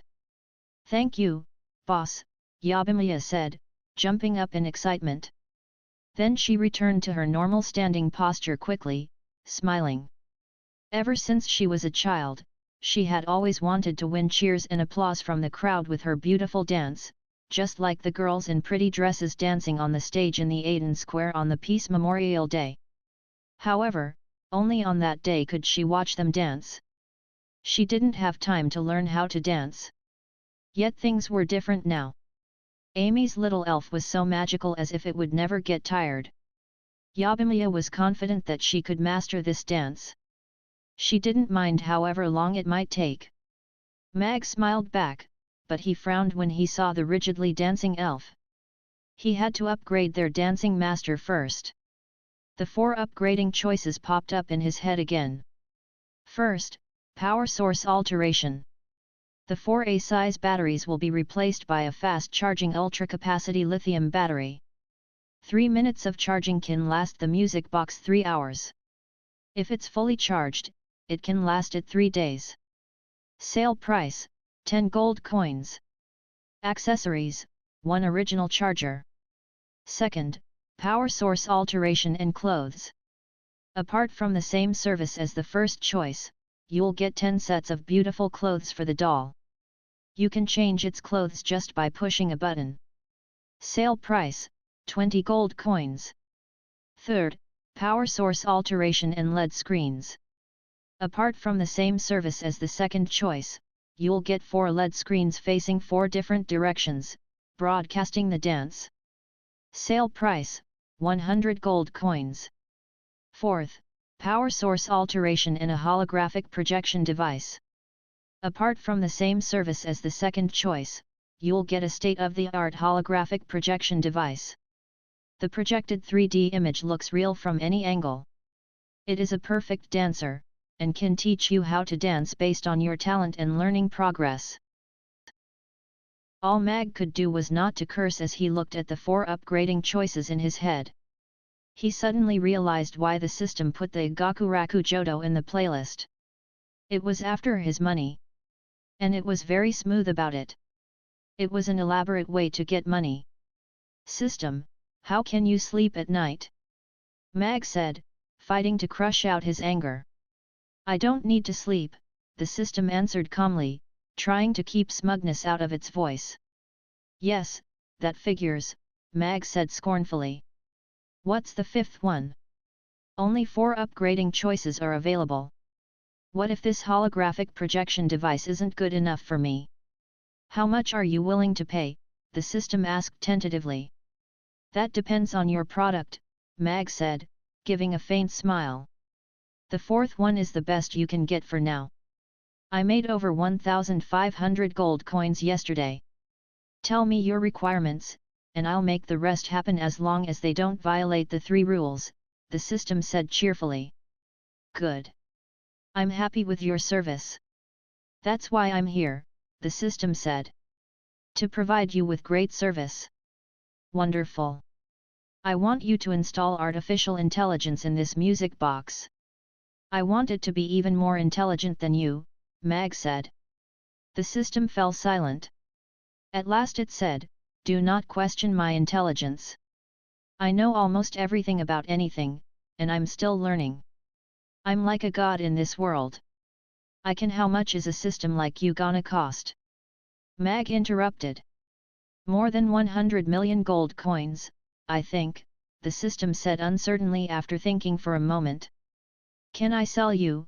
Asked Mag, its silence was longer than the one before.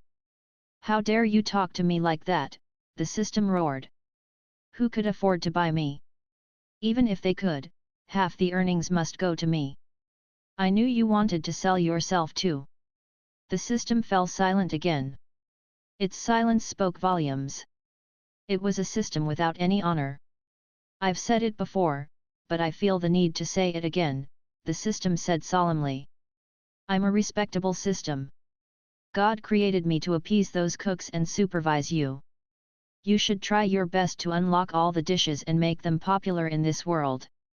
Become a god of cookery so that all those experiences from countless cooks would not go in vain. Mag didn't want to listen to its complaints. He frowned. I'd like the 4th one, but 200 gold coins is too expensive. That's where you're wrong, the system said. This holographic projection device is very advanced. The projected 3D image looks almost real. It would cost you 500 gold coins if it were not a prototype. Mag took a look at Amy and Yabimiya, who were gazing at the little elf doing its weird dance. 190, and you can take back your first upgrade, he said without hesitation. I'm afraid I can't take back the first upgrade, since you have had it for over 3 days. I don't care, Mag said calmly. They never knew how to dance to this song. They like the dance as it is. 190 gold coins has been deducted. The upgrade will take 20 minutes. When do you want me to do it? 30 minutes later, Mag answered. Amy and Yabimiya were dancing weirdly and adorably. Even the ugly duckling was kicking its legs to the beat on the chair. Amy was very absorbed in her dance, her little white hands waving, her short legs dancing to the beat.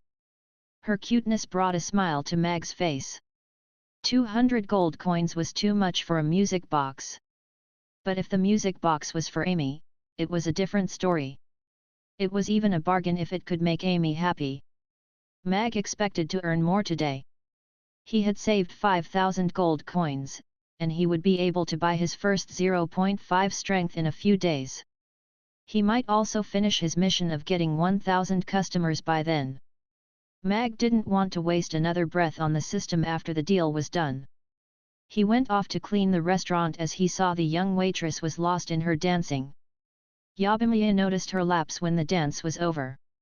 "I'm sorry, boss," she said, abashed, hurriedly walking over to Mag. "It's okay. Go dance some more," Mag said, smiling. Yabimiya shook her head. "No, I can dance after working hours." She took the rag from Mag, and started clearing tables. "Father, dance with me. It's so interesting," Amy said merrily, dragging Mag by the hand towards the counter. Dancing was never Mag's thing, just like singing. He tried some dance moves and gave up quickly. He took a seat and watched Amy dance, smiling all the while. Amy had to have got her dancing talent from her mother too. Her dance moves might be childish, but she was a quick learner. She looked so cute dancing with her short arms. She was learning from a lame dancer right now. Her moves would become much better when her teacher was replaced by a 3D dancer. The chair was not big enough for the kitten to dance on, so it slid down along a chair leg, ran to Amy, and jumped excitedly around her. "Ugly duckling, I think you can eat tofu pudding today," Mag said to his frolicking cat. "Meow," the kitten said as it looked back at Mag as if it had understood, its sapphire eyes shining with excitement. It rushed to Mag and brushed its head against his leg. Amy stopped dancing. "Father, Ugly duckling can eat tofu pudding now?" she asked, surprised. Mag nodded with a smile. "Yes. It grows faster than normal cats," he said. "It looks like it's already 1 month old. Cats here are truly different. But we don't have any tofu pudding left, do we? The leftover tofu pudding should be enough for it." Mag had put it into the thermal container. It might not be as tasty as when it was fresh, though. He walked towards the kitchen. "Meow, meow, meow." Ugly duckling jumped happily around the room. It stopped at the kitchen door, staring at Mag, excited. Mag looked back at its expectant face. "Which flavor will it like?" He thought a moment, bought 2 shallow red and blue bowls from the system, and filled each with 1 flavor. Mag might consider it a family member, and it might be very clean since they often washed it, but he would never let it eat at their table or use their tableware. Customers would find it unacceptable too. "Which will it prefer?" wondered Amy as she looked at the steaming tofu pudding in Mag's hands. Yabimiya stopped working, and walked over to them curiously. "Meow, meow." The kitten stared at the 2 bowls in Mag's hands and swallowed. It had waited this moment far too long. It was a dream come true for it. It stood on its hind legs in excitement, but they were not strong enough yet. It fell hilariously on its back. "Look how stupid you are. Maybe the fall will make you more stupid, and I'll get rid of you," Amy said in disgust. "Meow," Ugly duckling got up right away. It rubbed against Amy's leg, and then looked up with expectation at the 2 bowls in Mag's hands. Mag put the 2 bowls down on the ground beside the counter. "Eat here. Do not overturn the bowls or scatter your food everywhere," he warned. The kitten nodded. "Meow, meow." It had understood his words. Its eyes went wide as it looked at the tofu pudding. It sniffed at the left one first, and then the right one, as if considering which one to eat. Mag and the 2 girls were staring at it with rapt attention, waiting. "I like the sweet one," Yabimiya said quietly.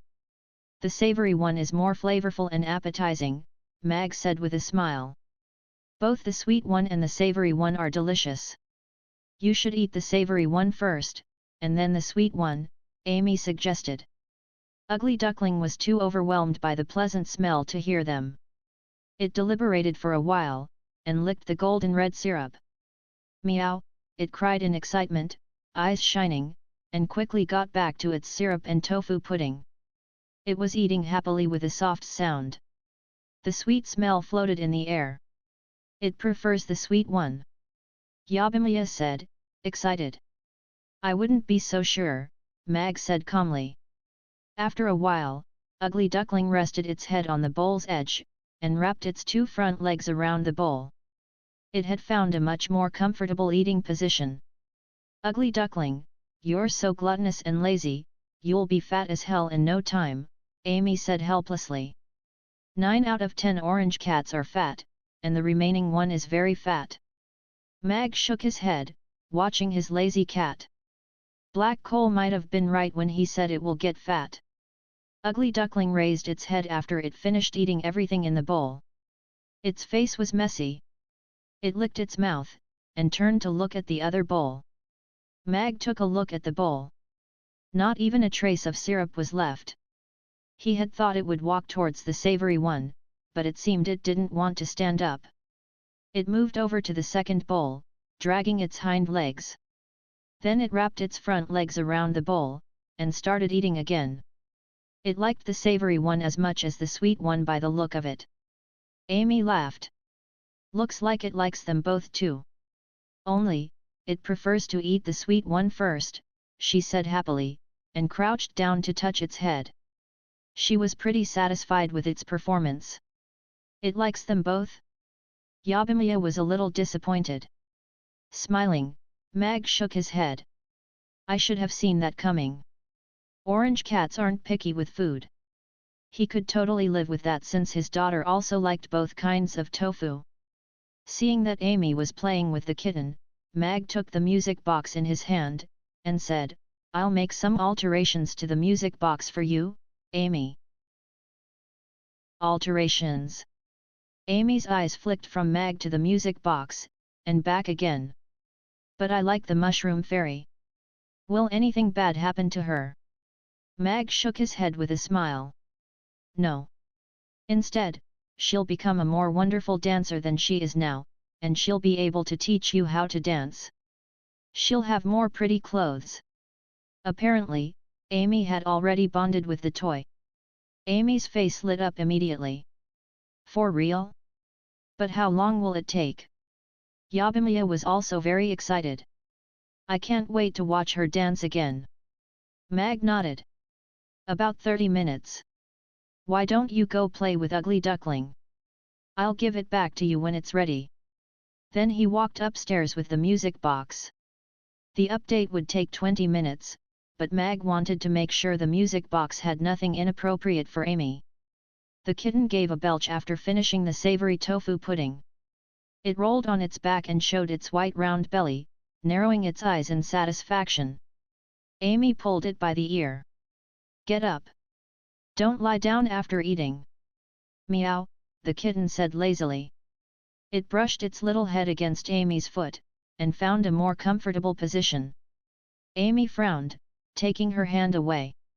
Suddenly, her eyes brightened up. Sorry, I should let you get fat. The fatter, the tastier, the kitten seemed to have understood. It rolled back to its feet hurriedly, walking around the room.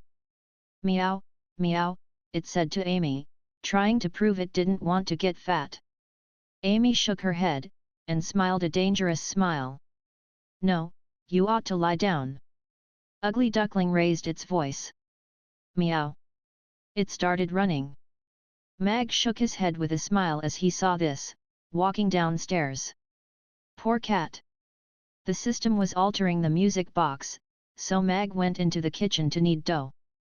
He didn't need to clean the restaurant or buy milk for the kitten, and he had 2 ovens now, so he could prepare more biji bread.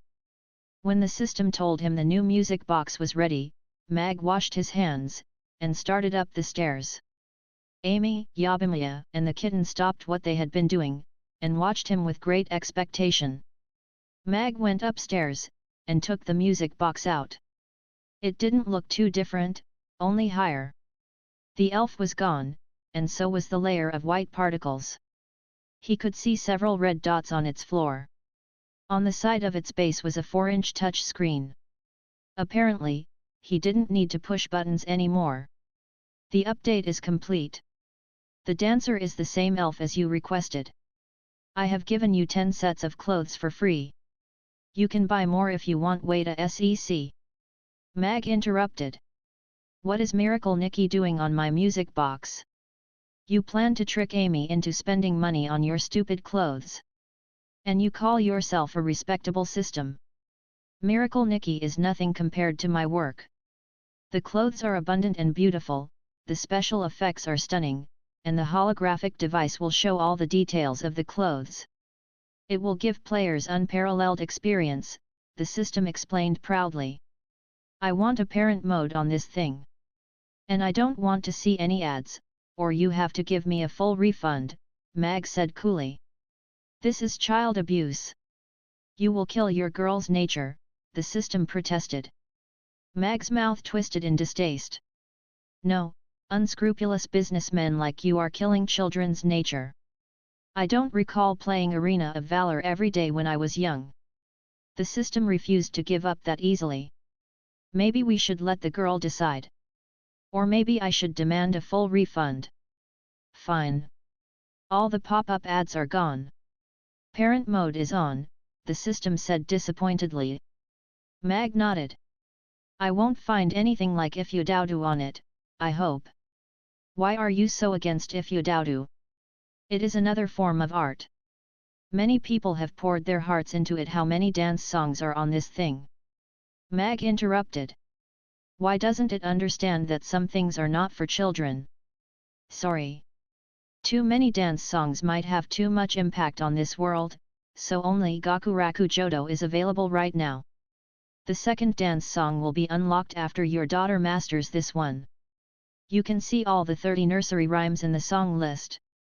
It was all Mag could do not to throw the music box away. Devious bastard.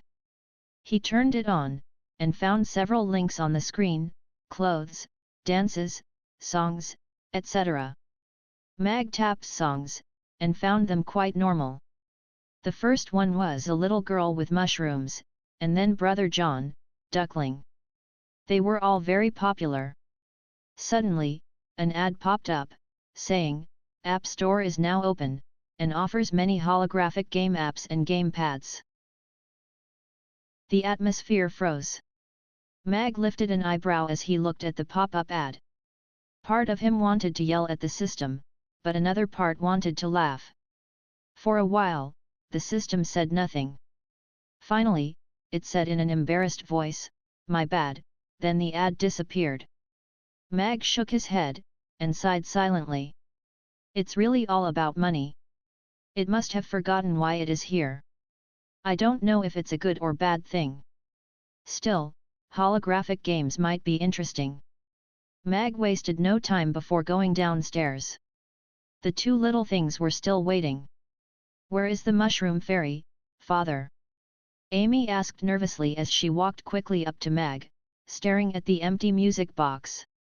Ugly Duckling stopped running, lay down on the ground, and started panting. I will never eat this much ever again. It thought to itself. Yabimiya walked over to them, confused. Mag said he would make the elf even more wonderful, but where is it now? Of course, she was sure that Mag would never lie to Amy, it was just she didn't know how to explain to herself what she was seeing. Would he conjure up the elf out of thin air? Don't worry, and don't blink. Prepare to be amazed. Mag didn't explain. He put the music box on the table, and tapped an icon on the screen. Amy and Yabimiya were gazing at the music box with wide eyes, excited. Even the kitten was looking up as if wondering what would happen. The lamps seemed to have been replaced by smaller versions of stage lamps. With a clear ding-dong, all the lamps came on. Colorful lights moved across the glass ball, and focused in the middle. Ding! Then, all the lights became one and exploded like fireworks in a spectacular display. Wow! Amy and Yabimiya exclaimed at the same time. Their eyes lit up. They had never seen anything like this before. The lights were even more beautiful than those on the Peace Memorial Day. After the explosion, the lights didn't disappear, but gathered together and exploded again. Finally, the lights were gone, and a beautiful blonde elf appeared, with long eyelashes, pretty eyes, slim legs, and a knee-long silver dress. She nodded with a smile. "I'm Annie. Nice to meet you."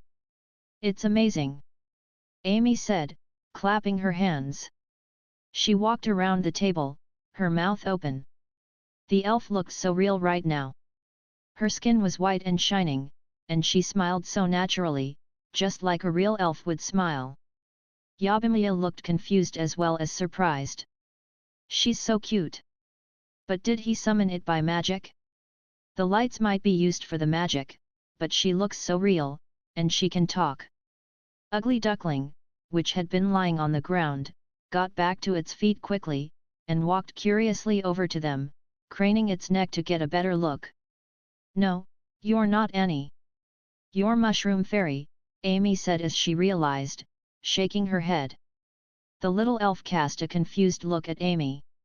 "Impressive," Mag thought as he stared at the elf. The 3D holographic technology was pretty advanced in his past life.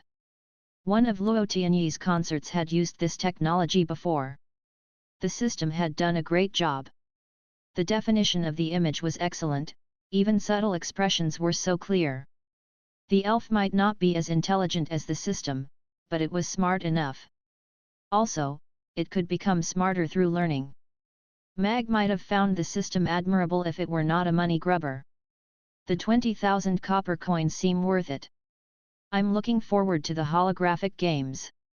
Mag smiled as he looked at Amy's cheerful face.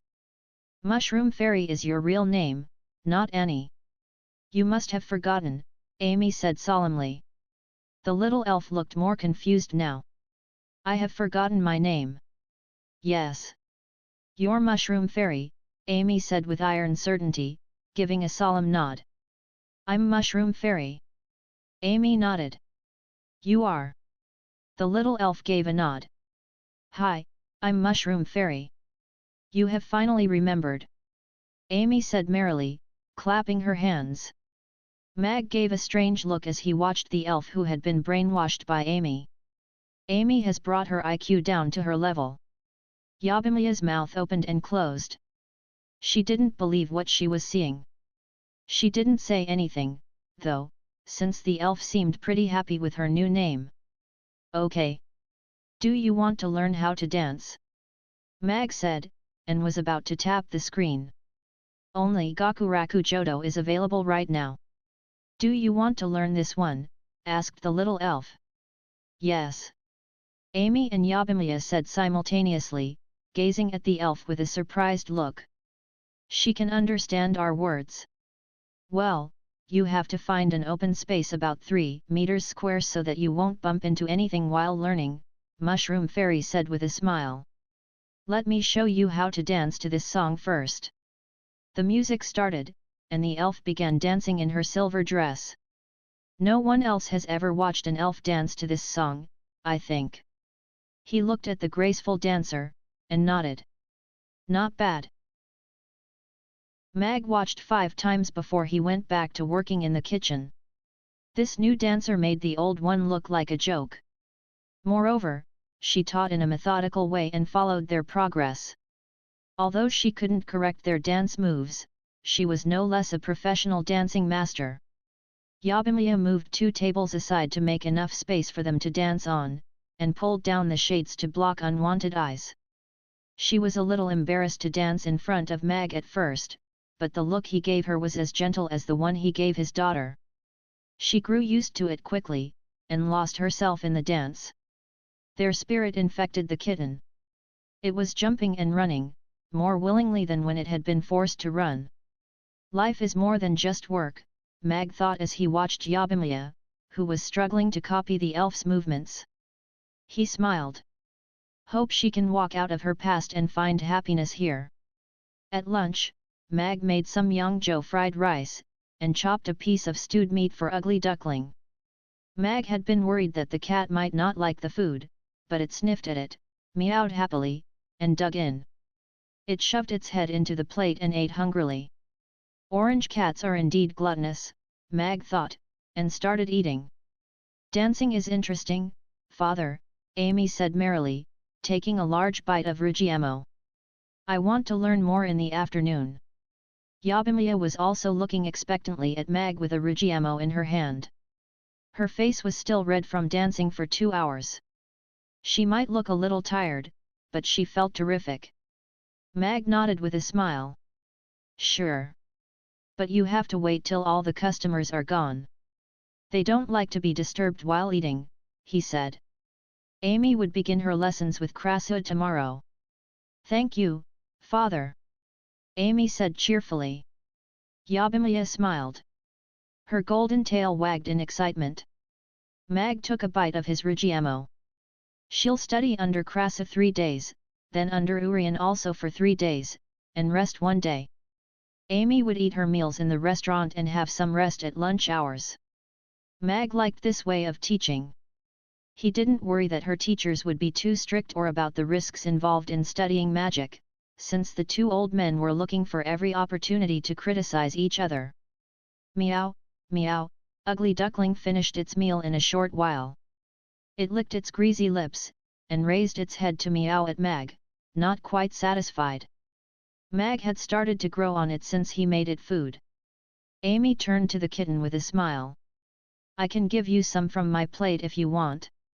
Ugly Duckling looked up at Amy incredulously. Amy continued, the more you eat, the faster you grow. And then, the kitten backed away from her hurriedly, shaking its head. Mag took a look at the 2 empty plates. It should be enough for such a small cat. Its appetite is incredible. It will get fat if nothing is done about it. Fortunately, we have Amy. After lunch, Yabimiya cleared the table. Mag took a look at the time, and went to open the shades. His eyes went wide. The line had reached as far as the green belt in the square. Mag counted more than 100 people. Everyone was waiting in the line, demons, humans, dwarves, orcs, and elves. It was unprecedented. Some wanted to knock at the door, but when they saw the fearsome orcs and people from the Grey Temple waiting patiently in the line, they thought better of it. Several restaurateurs came together, and looked at those people. I never saw anything like this in the Aden Square before. Impressive, said a woman in a flowered apron. You can say that again. Also, that one is only several days old. We have opened here for dozens of years, a balding man said, scratching his greasy head in confusion.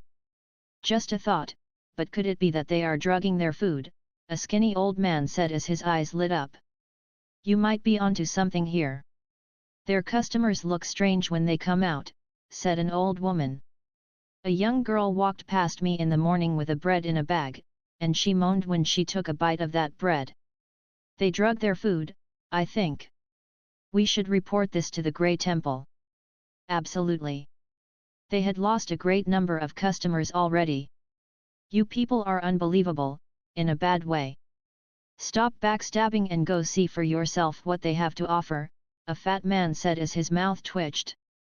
He untied his apron and tossed it onto his signboard, walking towards them. I saw the young girl too this morning. She was enjoying her food. Wasn't that obvious? The old woman blushed. They exchanged embarrassed glances and fell silent.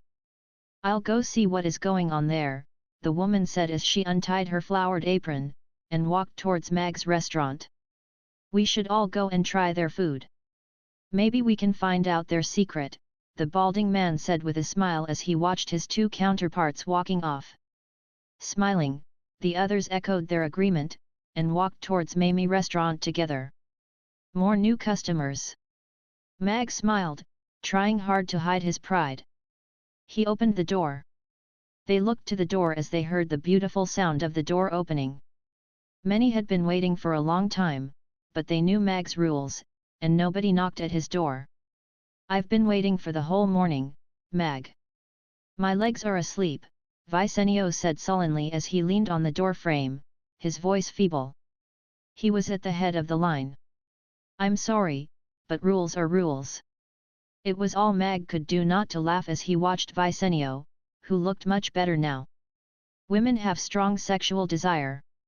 Thanks to your rules, I can't move my legs, Vicenio said as he tried to lift his foot.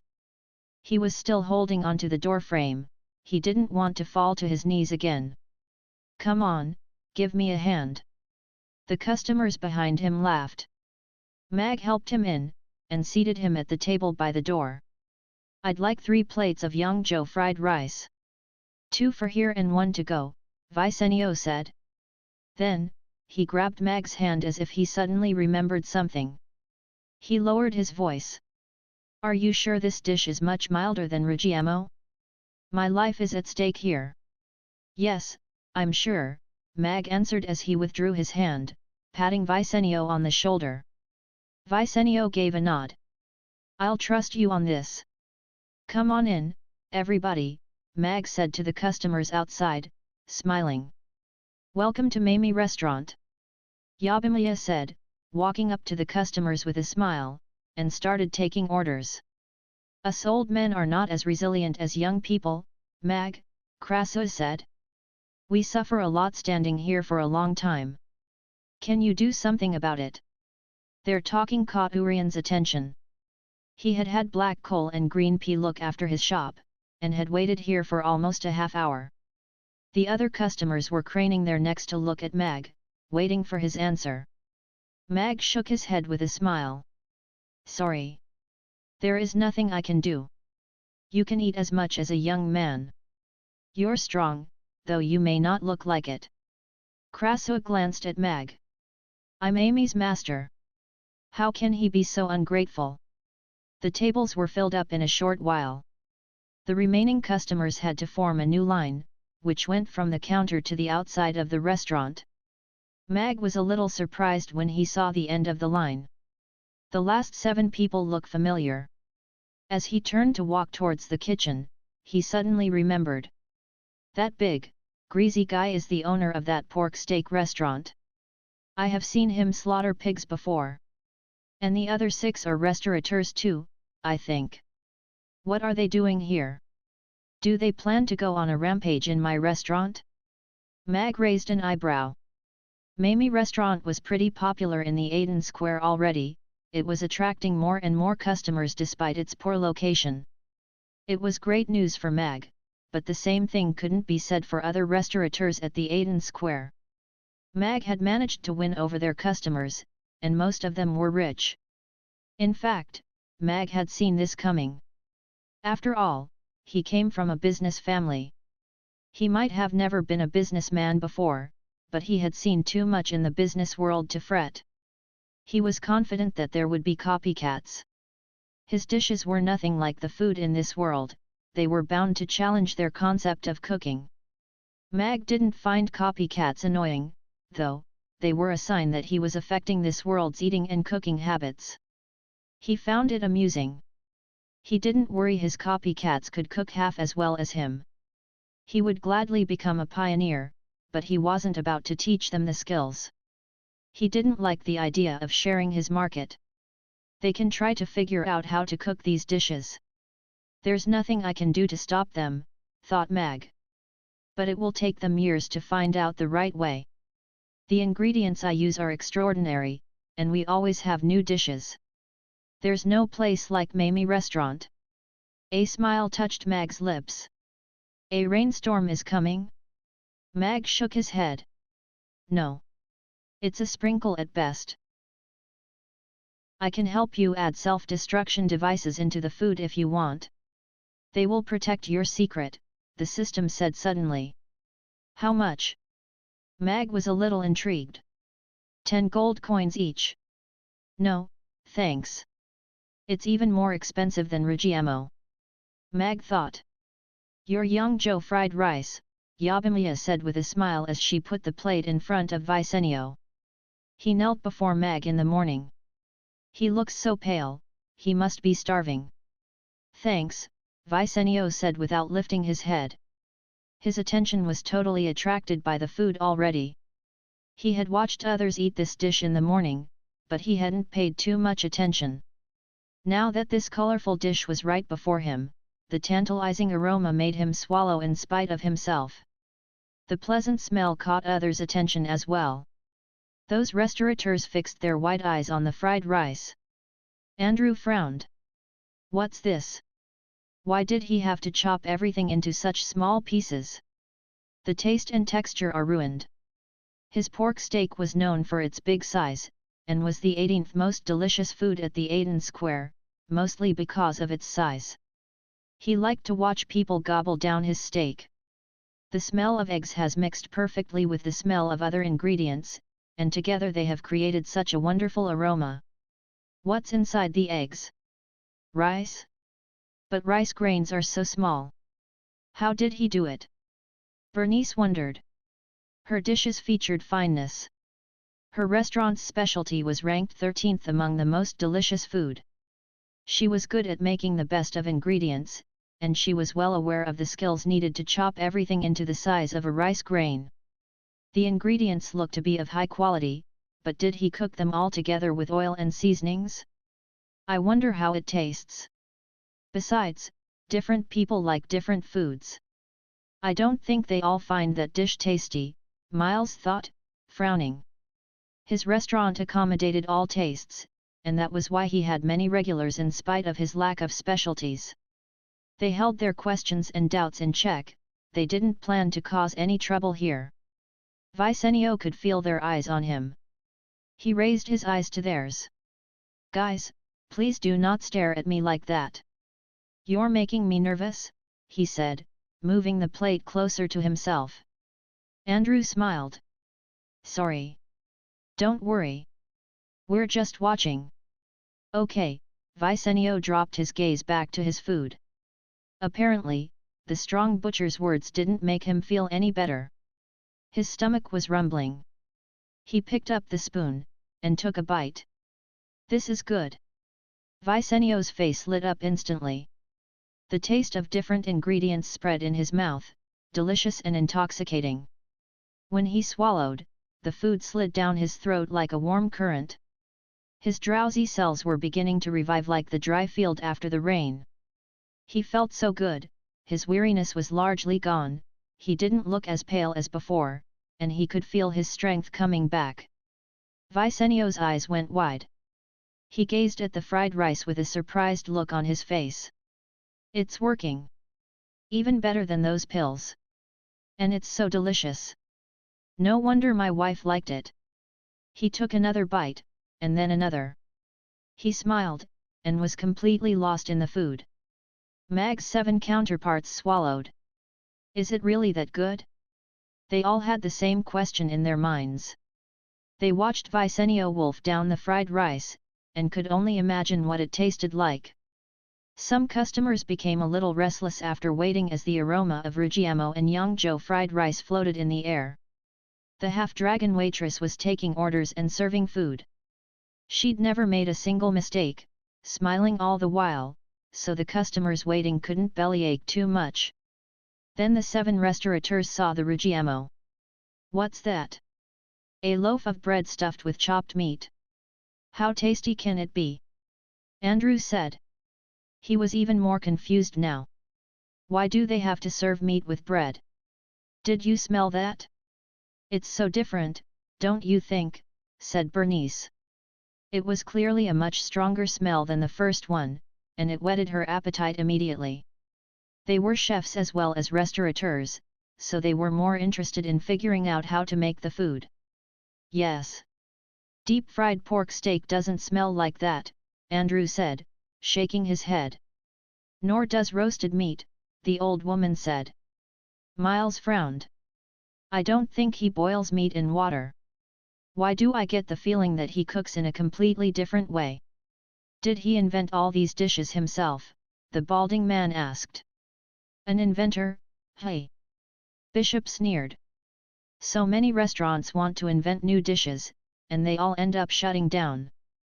These customers only find the new dishes interesting here, and I don't think their interest will last a long time. A customer nearby overheard their little conversation. He took a look at Bishop. I beg to differ, Grandpa, he said, twisting his mouth. Your green onion Bing one doesn't stand a chance against this Ruggiemo. Then, the customer took a large bite of his Ruggiemo, and continued, I'll never get enough of this. The 7 restaurateurs hurriedly looked away, abashed. They had never thought they would be recognized by the customers eating here. Worse still, the customer had overheard them speaking ill of Mag, and harshly criticized them. How embarrassing! Bishop blushed. His spring onion bing was fairly popular at the Aden Square, and had made it into the top 100 most delicious dishes the year before last. He couldn't pretend he hadn't heard that insult. He could feel his anger rising. Relax, old man. We're here to eat, not to cause trouble, Miles said, tugging at his sleeve. The last thing they should do right now was hurl insults at this customer in Mag's restaurant. Bishop had been in this business for dozens of years, he was no fool. He took a deep breath to calm himself down, gave a faint snort, and said not a word. That customer hadn't intended to pick a fight. He got back to eating his Rugiamo. Afterwards, more people recognized them, and asked what they were doing here. We're just here for a little get-together. It's a nice place, Miles replied with a dry smile. They wouldn't have come if they had known they would encounter so many of their regulars. Yabimiya noticed them too. She was a little worried about what they might do, but still she approached them with a smile and a menu. May I take your order? The old woman sucked in her breath when she opened the menu. What? Your prices are ridiculous, she said, staring at the young waitress. Yes. They are much too expensive, a voice added. They could buy half a roast suckling pig in the Friar Tavern with 600 copper coins, which was the 6th most delicious dish at the Aden Square. They didn't see much meat in this Yangzhou fried rice. And Bishop's green onion bing was only 5 copper coins each. The most expensive dish in their restaurants was not over 200 copper coins. The prices on this menu were just unimaginable. They thought Mag was ripping people off, or that he was trying to scare them away with these ridiculously high prices. They were all gazing at Yabimiya, waiting for an answer. The young waitress shook her head, smiling. Sorry, but there's nothing wrong with this menu. Our prices are reasonable. So many people had questioned their prices recently that she had gotten used to it. People who were daunted by the prices would leave, but those who stayed were all conquered by the dishes, which made Yabimiya very happy and admiring Mag even more. She didn't know what these restaurateurs were here for. She was afraid they might look for trouble. She was not afraid to fight, though, perhaps she could take care of them all by herself. Yet, she wasn't a big quarreler. The old woman raised an eyebrow. You call these prices? I'd like a plate of Yangzhou fried rice and a Rugiamo, Andrew interrupted. Then he turned to face the old woman. So many people are eating here. They can afford it, and so can we. Bernice nodded. I'd like a plate of Yangzhou fried rice and a Rugiamo too, she said to Yabimiya. There must be a reason for so many people to eat here. Also, I don't think they're all fake customers hired by the owner, Bernice thought as she looked at Brandley. Nobody can hire a magic caster from the Grey Temple, and he looks very powerful too. I'd like a Rugiamo, please, Bishop said after he thought for a while. I can only earn 300 copper coins a day, and I won't spend it all on a Rugiamo, said the old woman. She turned and left. The other restaurateurs exchanged a wry glance. The old woman's restaurant was having a hard time these days. Her palate was not as refined as it used to be. Her mutton soup had made it into the top 50 most delicious food once, but it was many years ago. It was nearly impossible for her to recreate that taste now. Her son and his wife had died years ago. Her grandson was a real handful, and he had no talent in cooking. Their mutton soup tasted worse by the day. Only a handful of regulars would eat there out of sympathy for her. She could barely make enough to get by. The rest of the restaurateurs placed their orders. Okay, but it's not easy to eat Yangzhou fried rice while standing. I can get you Rugiamo if you want, Yabimiya said with a smile. No, thanks. We'll wait. Please serve us the food after we're seated, Bernice said. The others nodded their agreement. They had come here to taste and enjoy the food. Yabimiya nodded. Sure. She turned and walked into the kitchen. Are they here to make trouble, boss? She whispered worriedly. Mag shook his head, smiling. Don't worry. I don't think they have the nerve to do that. He could see that they were not unreasonable people. They're here to feel out my restaurant, Mag thought. Even if they plan to make waves, Amy would take care of them, and I have 2 powerful magic casters here. They're probably just here out of curiosity.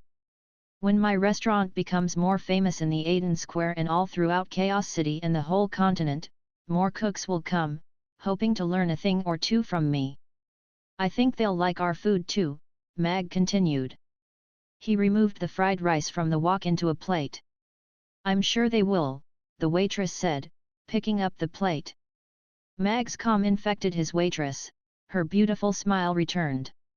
She didn't believe anyone could cook as well as her boss. She had worked in another kitchen for so many years, but most of the ingredients and seasonings that Mag used still looked strange to her. Mag was a genius in her eyes. He had managed to cook all kinds of divine dishes using his magical hands. He was not an ordinary cook. Are you hungry, Amy? I can buy you something to eat if you want, Krasus said as he smiled at Amy, holding the spoon in his hand. Then he gave a smug look at Urian. Krasu was trying to irritate Urian here since the latter had promised to pay for Amy's meals while she studied under him. Amy's meals were not very cheap. Urian gave a snort, and his spoon got frosted up. Amy shook her head. No, thank you, Master Halfbeard. I'm already full, she said, cracking a cute smile. But you can always pay for my meals when I study under you if you really want to buy me something to eat. Krasu's face went still. He had never thought his plan of provoking Urian would backfire. A smile crept across Urian's face. I'll pay for your supper too, Amy. No problem, he said, his hoarse voice full of gloating pleasure. Amy nodded happily. Thank you, Master Turtle. Then, she turned to look at Krasu as if waiting for his answer. Well, I'll pay for your meals too on the days I teach you. Krasu sighed, giving a helpless nod. There was nothing for it but to admit defeat before her cuteness again. I have more money than I can count. Surely I can afford her meals, Krasu thought as he remembered his salary paid by the royal family. He had tossed all his coins into a large room. The room had been filled up with coins years before, and Arthur had moved them into a larger room and exchanged the old coins for new ones. Some rare old coins had fetched a lot of money. He didn't know how much money he had exactly, but it should be more than enough. He had decided to write to Arthur to ask him to bring the money with him. Money was really important if he wanted to win his little disciple's heart. Thank you, Master Halfbeard. Amy said cheerfully, swinging her little legs on the long-legged chair. Ugly Duckling was sleeping on her laps, so Amy's movement woke it up. It opened its eyes, and gave her a sullen glance. Amy stopped swinging. You got something you want to say, Ugly Duckling? She asked, looking down at her kitten. The kitten shook its head immediately, and looked up at Amy with an obedient look. Meow, meow, I don't know what you want if you don't show me. Meow, the kitten said reluctantly as if skeptical about Amy's words. If I find what you want reasonable, I'll be happy to oblige. I'm very kind, Amy said sincerely. The kitten hesitated a moment. Then it pointed at Amy's legs, swung its own legs, shook its head, and gave a sleeping pose, staring expectantly at Amy with its sapphire eyes. Amy mussed up its hair. I knew you have a problem with me. She laughed as the kitten's face twisted in her hands. Meow, the kitten cried despairingly. Amy didn't stop until she had had her fill of fun. She cupped its face in her hands. You can always sleep on the floor if you don't like me swinging my legs. Ugly Duckling took a look at the floor, and then at Amy's legs. The spineless little thing went back to sleeping on Amy's laps again. With such delicious food, people were eating fast. The line was shortening by the minute. Many patrons ate their Rugiamo in the street. It was said it felt better eating Rugiamo while walking. Amy's face lit up when she noticed those restaurateurs. Green Onion Bing Grandpa, Mr. Pork Steak, Mrs. Flower Apron. Why are you here? For a moment, they froze. They didn't know these nicknames themselves, and they were not sure they knew this half-elf girl. Their nicknames were strange, though to be fair, they were quite accurate. Is this girl the owner's daughter? Are you here to make trouble? Amy asked curiously. The 6 restaurateurs were taken by surprise. They had not expected to hear this question from the owner's daughter. For a moment, they didn't know how to answer. More people recognized them now that Amy had pointed them out. Are they really here to make trouble? They wondered. Krasu and Urian turned to look. They'd better not try and do anything stupid here. Brandley was also looking at them with surprise. They must be insane if they think they can make waves here. I used to visit your restaurants. The pork steak must be very tasty, and the green onion bing smells good too. Amy continued. Then, her face changed. But what are you doing in our restaurant? You're welcome to eat here. Father's rainbow fried rice and Rugiamo are really delicious. You don't want to look for trouble here. You don't want to make me angry, Amy said solemnly, shaking her little fists in anger. She looks so adorable. Bernice said, smiling. She had an adolescent son and daughter, who preferred hanging out with friends to staying at home.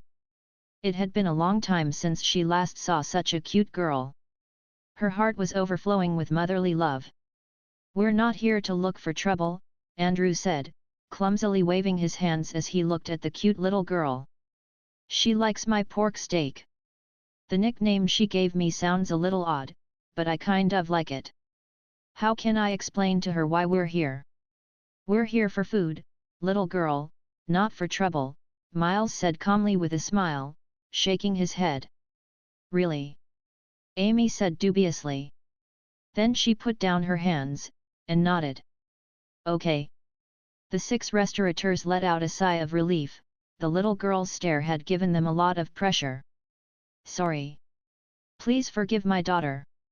She's a little rude, Mag said with a smile, putting down a plate of Young Joe fried rice on the table beside them. He touched Amy's head, but there was no blame in his eyes. I don't think they come here with good intentions. Amy's words will serve as a warning, Mag thought. Mag was as pleasant to those who ate here as he was unpleasant towards those who made waves. Amy rubbed her head against Mag's hand. There's nothing to forgive. She's such a cute girl, Bernice said, looking at Mag up and down. Plainly, she liked what she was seeing. He looks so neat and handsome. We each own a restaurant in this square, Miles admitted with a smile. It seems your business is very good these days, so we've come here to try the food. Miles was around 40, of medium stature, with a black short coat and well-groomed hair. Mag nodded and smiled at him. Welcome. Please sit down and wait for a second, he said, beckoning them to the 2 tables which had just become vacant. Then he turned around, and walked into the kitchen. Other customers got back to their food, disappointed. They had expected a conflict, but not even sharp words had been exchanged. He seems like a nice guy, Bernice said as she took a seat, smoothing her hair. She was pushing 40, but her skin was still rather soft. Only her hands were a little rough from all the washing and chopping. Bishop nodded. Yes. I was very grumpy when I was his age, he said, ashamed as he remembered his little outburst before. You're still very grumpy, the balding man said, smiling. They all shared a laugh. Bishop was known for his short temper, and because of that, his 3 sons were well disciplined growing up. Each of them was more than capable of running his restaurant now. The years have made me kinder, Bishop said, blushing. Bernice turned to look at Amy and smiled. You must be Amy. Amy nodded. Yes. But Mrs. Flower Apron, where is your flower apron? I left it in my restaurant, Bernice answered with a smile. Do you like it? I can give you one if you like. Yes. Thank you. I can wear it when I learn how to cook from father, Amy said merrily, clapping her hands. Your Regiemos, please enjoy, Yabimiya said with a smile as she put the plate down on their table.